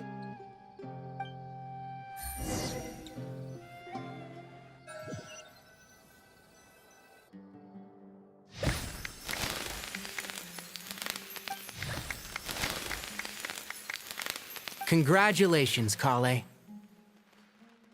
Well done, Kale. After studying for so long, you've finally become a full-fledged ranger. Sure hasn't been easy for you, huh? This really is fantastic news. All grown up. No longer a trainee, but an official forest ranger. Oh, The next step is to secure tenure in the academia. Thanks, everyone. It's true. I'm an official forest ranger now. Master Tainari, thank you for your guidance and support. I wish Mr. Sino were here so I could thank him too. Sino had a matter to attend to at the Temple of Silence. I don't imagine he'll be back for some time. But don't worry, we can celebrate together once he's finished. I'm afraid the party will have to wait. Kale still has some matters to attend to first. Kale? Is everything all right? No, it's not what you think. There's nothing wrong with my health. I just have a few things I need to deal with. I've made plans with the Traveler and Paimon to visit Mondstadt. Master Tainari and Mr. Sino will be accompanying us too. Well, that's a relief. Let's get together when everyone's back. I'm sure you'll be doing even better by then. Of course. I have a feeling you're right.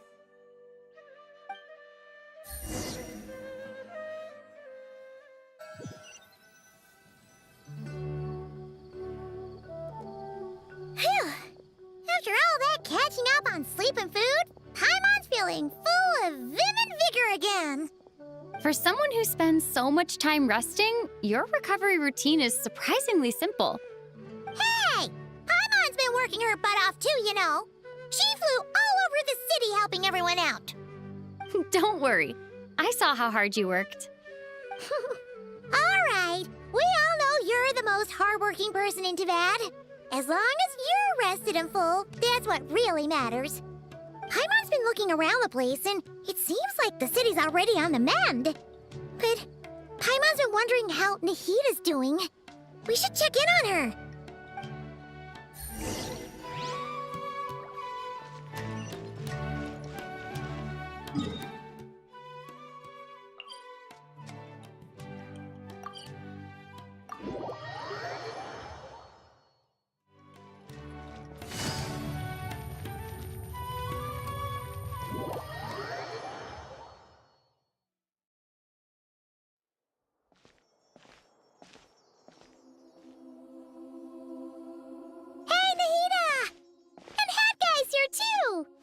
Traveler, Paimon!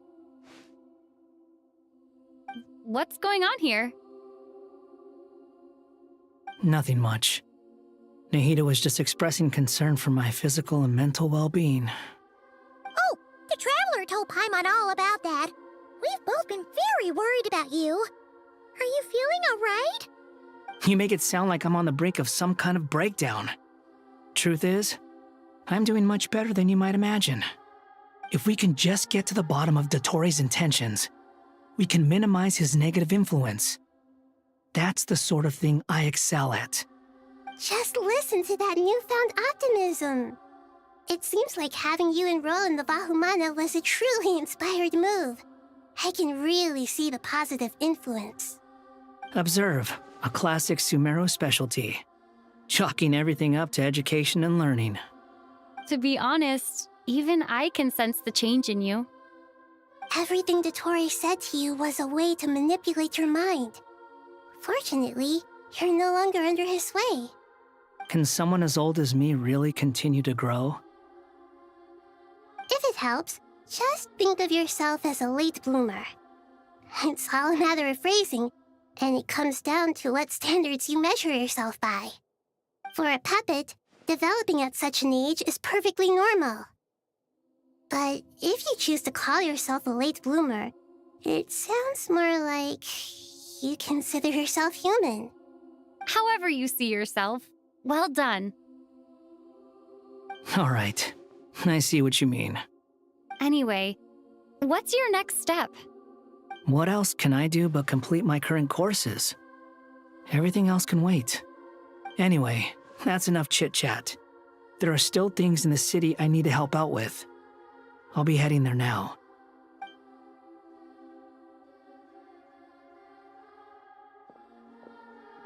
I'm so happy that Hat Guy is doing better than we thought. But what about you, Nahita? How are you holding up? The pyronosis burned down the corrupted Irminsul.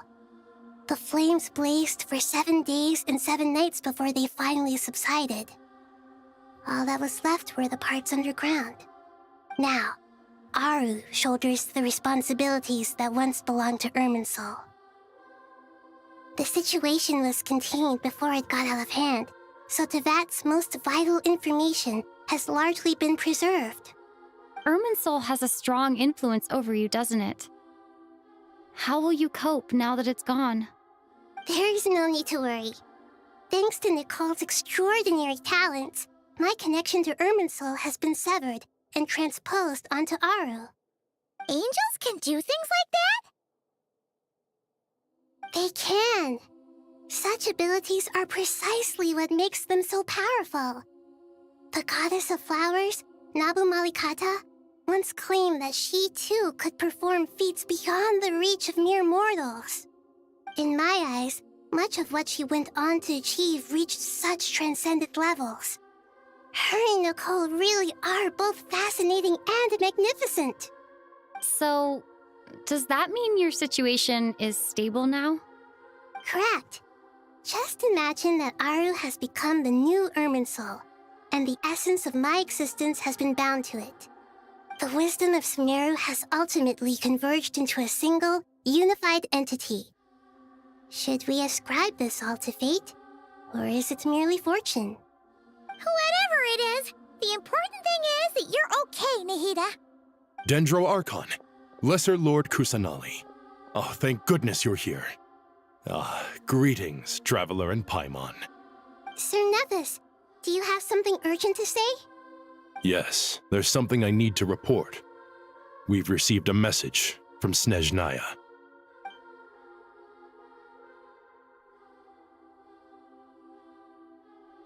The Fatui Harbinger, the Rooster, sends us his sympathies, along with all the usual pleasantries. His stance is that, following the unrest in Nodcry, Dottore was subjected to internal censure. This madness was the act of a rogue element, one who cannot be seen to represent the Zapoliarni Palace. No less than can be expected. Snezhnaya paid a heavy price working to stop him. They even lost one of their own harbingers. The letter goes on to say that even so, Snezhnaya cannot claim to be blameless. Apparently, they will deal with Dottore's subordinates in accordance with Snezhnayan law, holding all those involved in his crimes accountable. Additionally, they are supplying relief funds and supplies, which are already en route. They hope this will aid in Sumeru's reconstruction. Sounds like he's got an answer for everything. True, but as diplomatic rhetoric goes, it's highly effective. Completely watertight, both in logic and sentiment. This disaster has had a profound impact on Sumeru. There is much that I will keep in my heart. The matter of Dottore can be seen as settled for now. We are sure to cross paths again in the future, and in that light, Snezhnaya would do well to uphold their responsibilities and keep a tight rein over their actions. With Irminsul burned, the flow of fate now carries many more possibilities. I will be watching carefully. Perhaps we can move on to a less serious matter? Dendro Archon, will you eat with us once this matter is dealt with? Everyone wishes to celebrate together. Your presence would be most welcome. Of course! Junior Zod, Sino, and Hypatia all told me the same thing. If there isn't enough room for everyone, we can arrange back-to-back feasts. What a wonderful idea. That just leaves the question of what we should eat. Not more tomatoes, surely. More? Dendro Archon, what do you mean by more tomatoes? Those good friends of yours are always talking about tomatoes. Sometimes when I'm walking through the city, I can even hear them arguing in the fields. Since you see them so often, you must hear about tomatoes even more than I do. Tomatoes. Tomatoes. The word has a certain magic to it. Like the autumn fur of a sumpter beast swirling in the wind, sometimes flying up my nose. Tomatoes. What can we make with tomatoes? Wait, why tomatoes? Take your time, there's no need to rush. The Traveler, Paimon, and I still have somewhere we need to visit. You'll have plenty of time to think it over before I return. Does this mean you're going to Natlan? Meeting them there in person. It will require a long journey. I know. But this is necessary. I must go myself. Traveler, Paimon, we'll set off as soon as you're ready. Is that all right? Sure. We'll be ready whenever you are. You'll hear no objections from Paimon. We should grab some snacks along the way, though. It'll be just like going on a long holiday. Wonderful. I'm looking forward to this so much.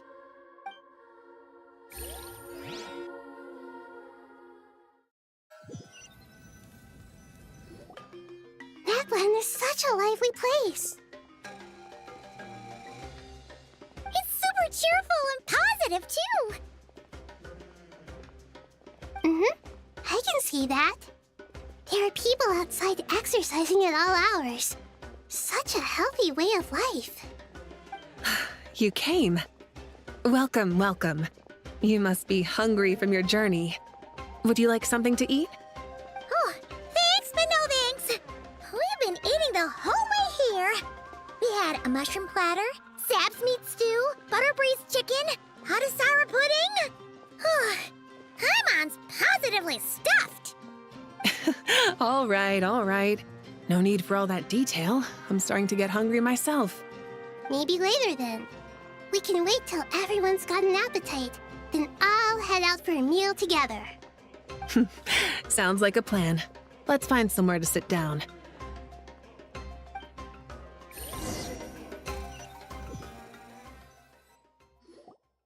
I should tell you, I already have some sense of why you've come. Why's that, Malika? To say thank you. Your senses are spot on. But on top of that, we also feel guilty. Because the pyronosis has vanished? I sensed its loss. Despite scouring through the remnants of Irminsul, we couldn't find any sign of the pyronosis. Not even any trace of it burning to ash. That's certainly unusual. Still, the potential fallout from Irminsul's loss is significant, to say the least. Perhaps the pyronosis's disappearance is simply a knock-on effect of the impact it's had on a certain strand of fate. There's no need to feel guilty. We were clear that this time, there was to be no returning, only giving. Pure and simple. Thank you really is a fascinating phrase. We use it to express gratitude for the smallest of things. Yet, when faced with a kindness too immense to describe, we use exactly the same words. It's not that we lack other means of expression. It's that when we truly need to express our feelings, the simplest and purest words are always the most powerful. You're right. In Natlan, we prefer simple expressions too. Companionship, friendship, support. They might not sound fancy, but the sentiment behind them is sincere.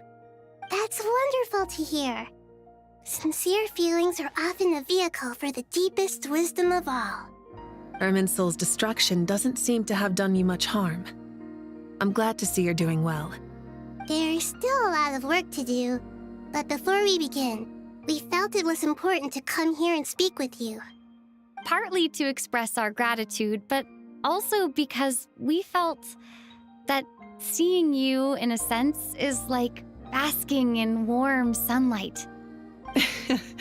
That's a nice way of putting it. I like that. To tell you the truth, though, I'm not a fan of somber meetings. So, since there's nothing more to say, why don't we go bask in some actual sunlight? The weather's beautiful today. What a great idea! Paimon's gonna lie back and soak up some rays.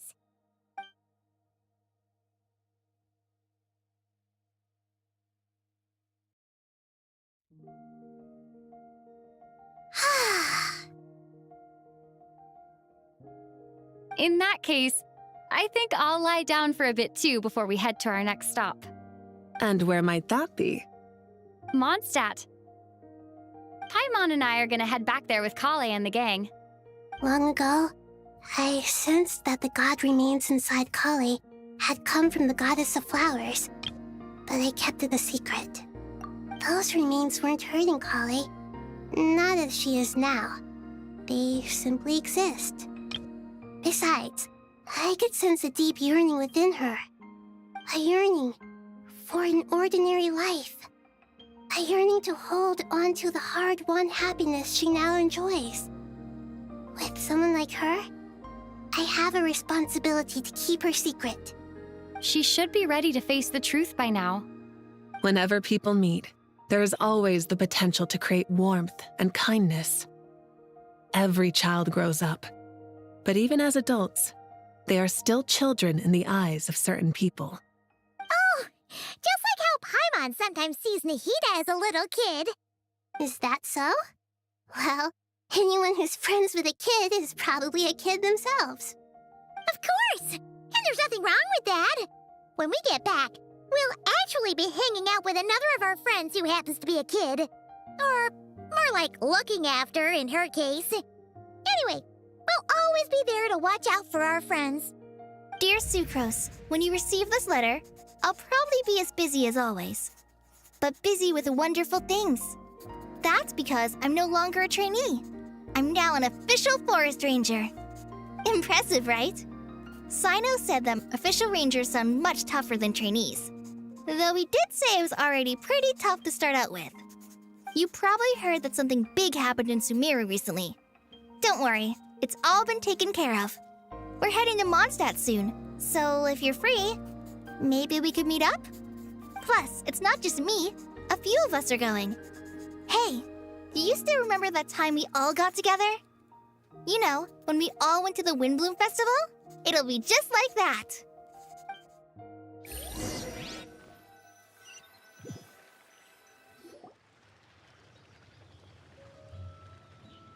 Dainari, is that...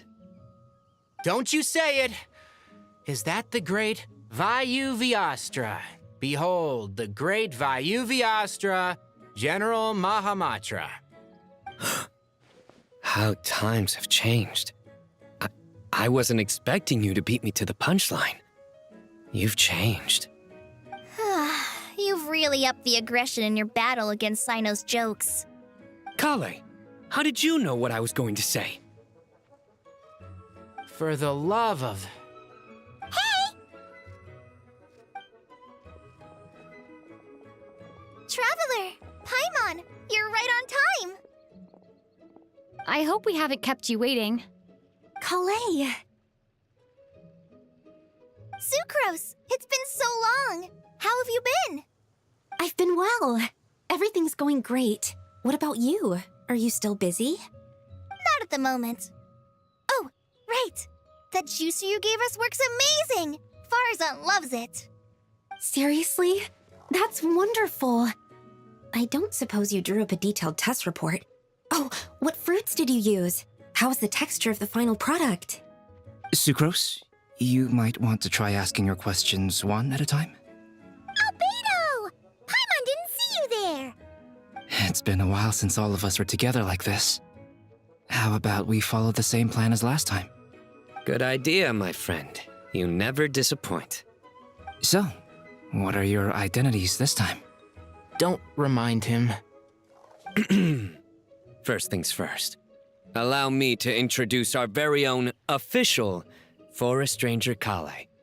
The rest of us are simply her humble travel companions. This sounds like one of those mushy stories that gets people hooked on some corny, heartwarming premise. Oh, is our story not heartwarming? If I recall correctly, there was even a scene like this in King of Invocations. Besides being heartwarming, our story's also about tough, impressive-sounding job titles. At least that's what I think.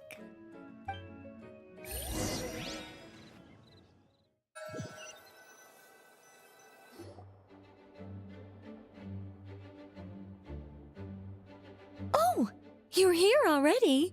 I'm still giving Dodiko a little trim. I won't be a moment. A trim? Does Dodoko need haircuts too? Of course. It's important to know how to take loving care of the apples of your eye.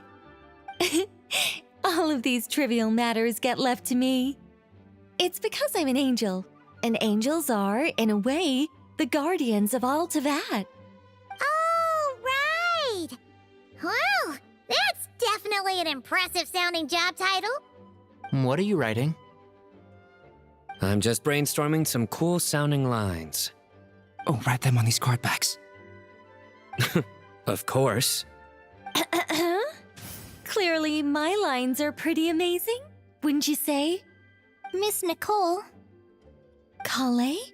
You seem a little nervous. I was just wondering, who was the person you mentioned who needed their wish fulfilled? Wish? What do you mean?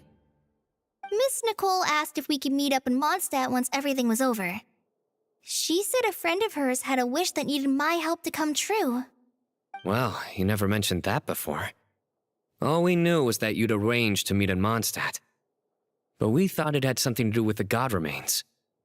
To be fair, everything I told you was true. Anyway, my friend is waiting. Come on, let's pay her a visit.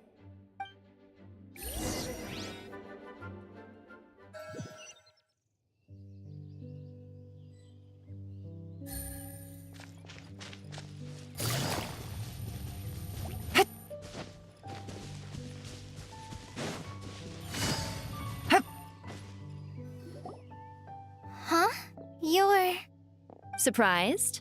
I bet you weren't expecting to meet a woman like me beneath this beautiful tree in a faraway land. An oasis will spring from the place where a djinn resides. That saying falls somewhat flat here in Mondstadt, given that everywhere is already so lush and green. Lilupar, what are you doing here? I made friends with Miss Nicole. I asked her to bring me here and then invite Kale to come. The prologue to this story is that I have a wish. It has stirred within my heart for centuries, millennia even.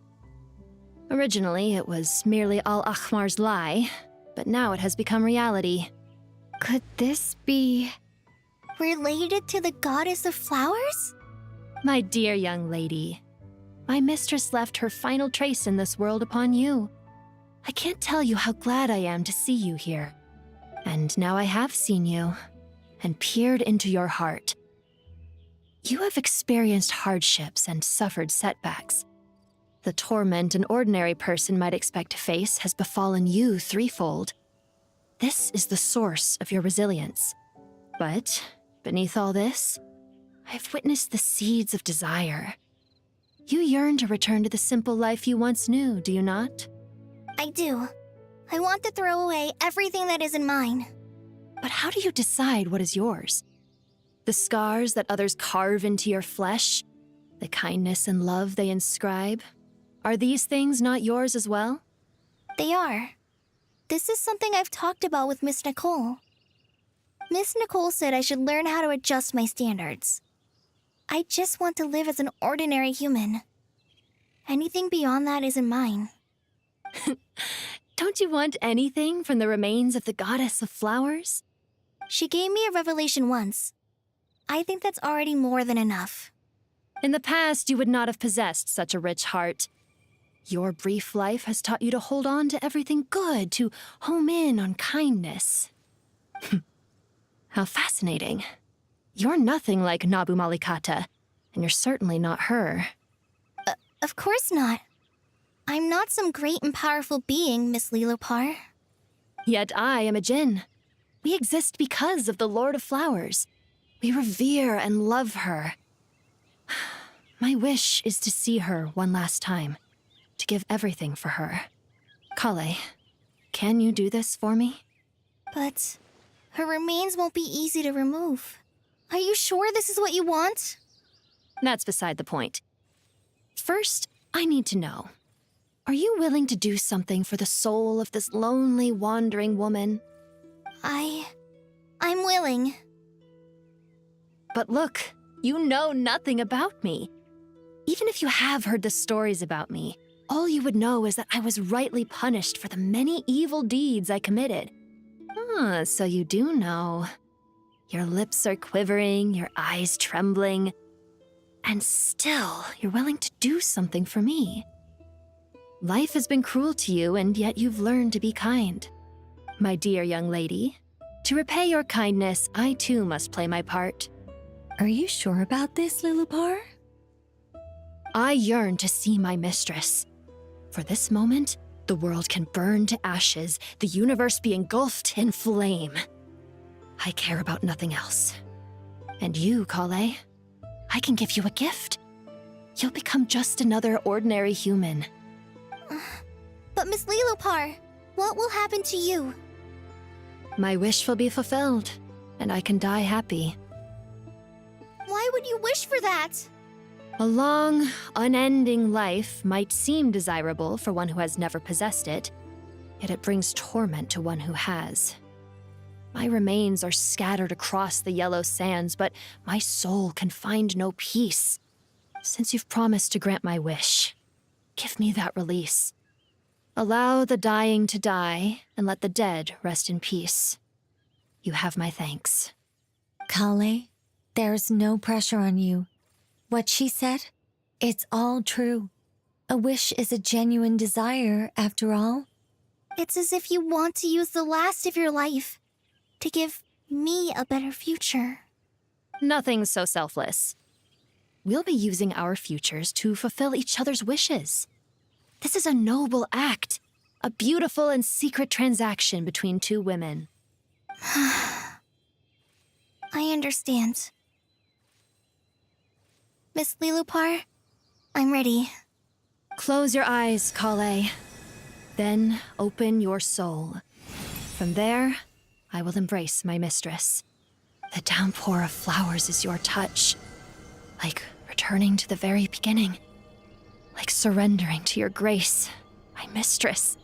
People say that devotion is beautiful, yet filled with pain. How foolish of them.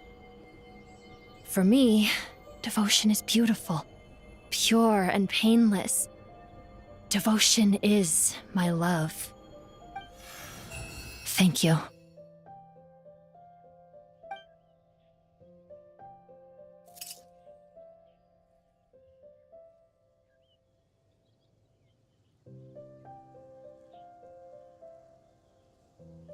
Lilupar! She disappeared? She left, carrying the blessing of flowers. Kale, are you all right? I'm fine. Now that the remains are gone, I don't actually feel any different at all. Those remains weren't hurting Kale. Not as she is now. They simply exist. Besides, I could sense a deep yearning within her. Kale must have already received what she was yearning for. I'm doing fine. I feel relaxed. There's really no need to worry. Then my wish has come true, too. To become ordinary? That's just one of my wishes. Actually, I have a few more. For instance, I want to protect the people I meet and help them find happiness. That sort of thing. So between Miss Lilupar and me, you fulfilled 2 wishes already, and protected 2 people. Wonderful, isn't it? I feel so fantastically happy. I guess that settles things here. So what's next? What do you want to do when we get back to town? Clay, look who I've brought to see you. Hey, Kale! I heard you guys were holding some kind of secret event. How come you started without me? Huh? Oh no, it's nothing like that. We were just saying goodbye to an old friend. Really? Who? Me. The old me. So that's what this is all about. Did you come all the way to Mondstadt for that? Because we knew the old you so we could witness the change? Exactly. The old me is gone, I puffed her into the air, and she became a fluffy pink cloud, floating into the sky, before disappearing forever. Do you think, maybe up in the sky, she has friends waiting for her with test tubes, flasks, and bows? Oh, when you put it like that, it doesn't sound so bad after all. What do you think, Miss Nicole? I think maybe that's right. At least, if it were up to me, I'd consider that a happy ending. Dear Sucrose, even though my childhood ended long ago, these past few days have really felt like growing up again. I've become stronger, and I feel like I can finally accomplish things by myself. Surely someone as mysterious as you will find a friend like this fascinating? Always growing, always thriving like a plant. I came to say goodbye to my old self. I know that after this, she'll be gone. Thinking about it makes me feel a little lonely. I know the weakness that kept me company will one day leave me too. But somewhere in my heart, I feel a great sense of joy. It feels like I've always wanted to take this step, to walk towards the new me.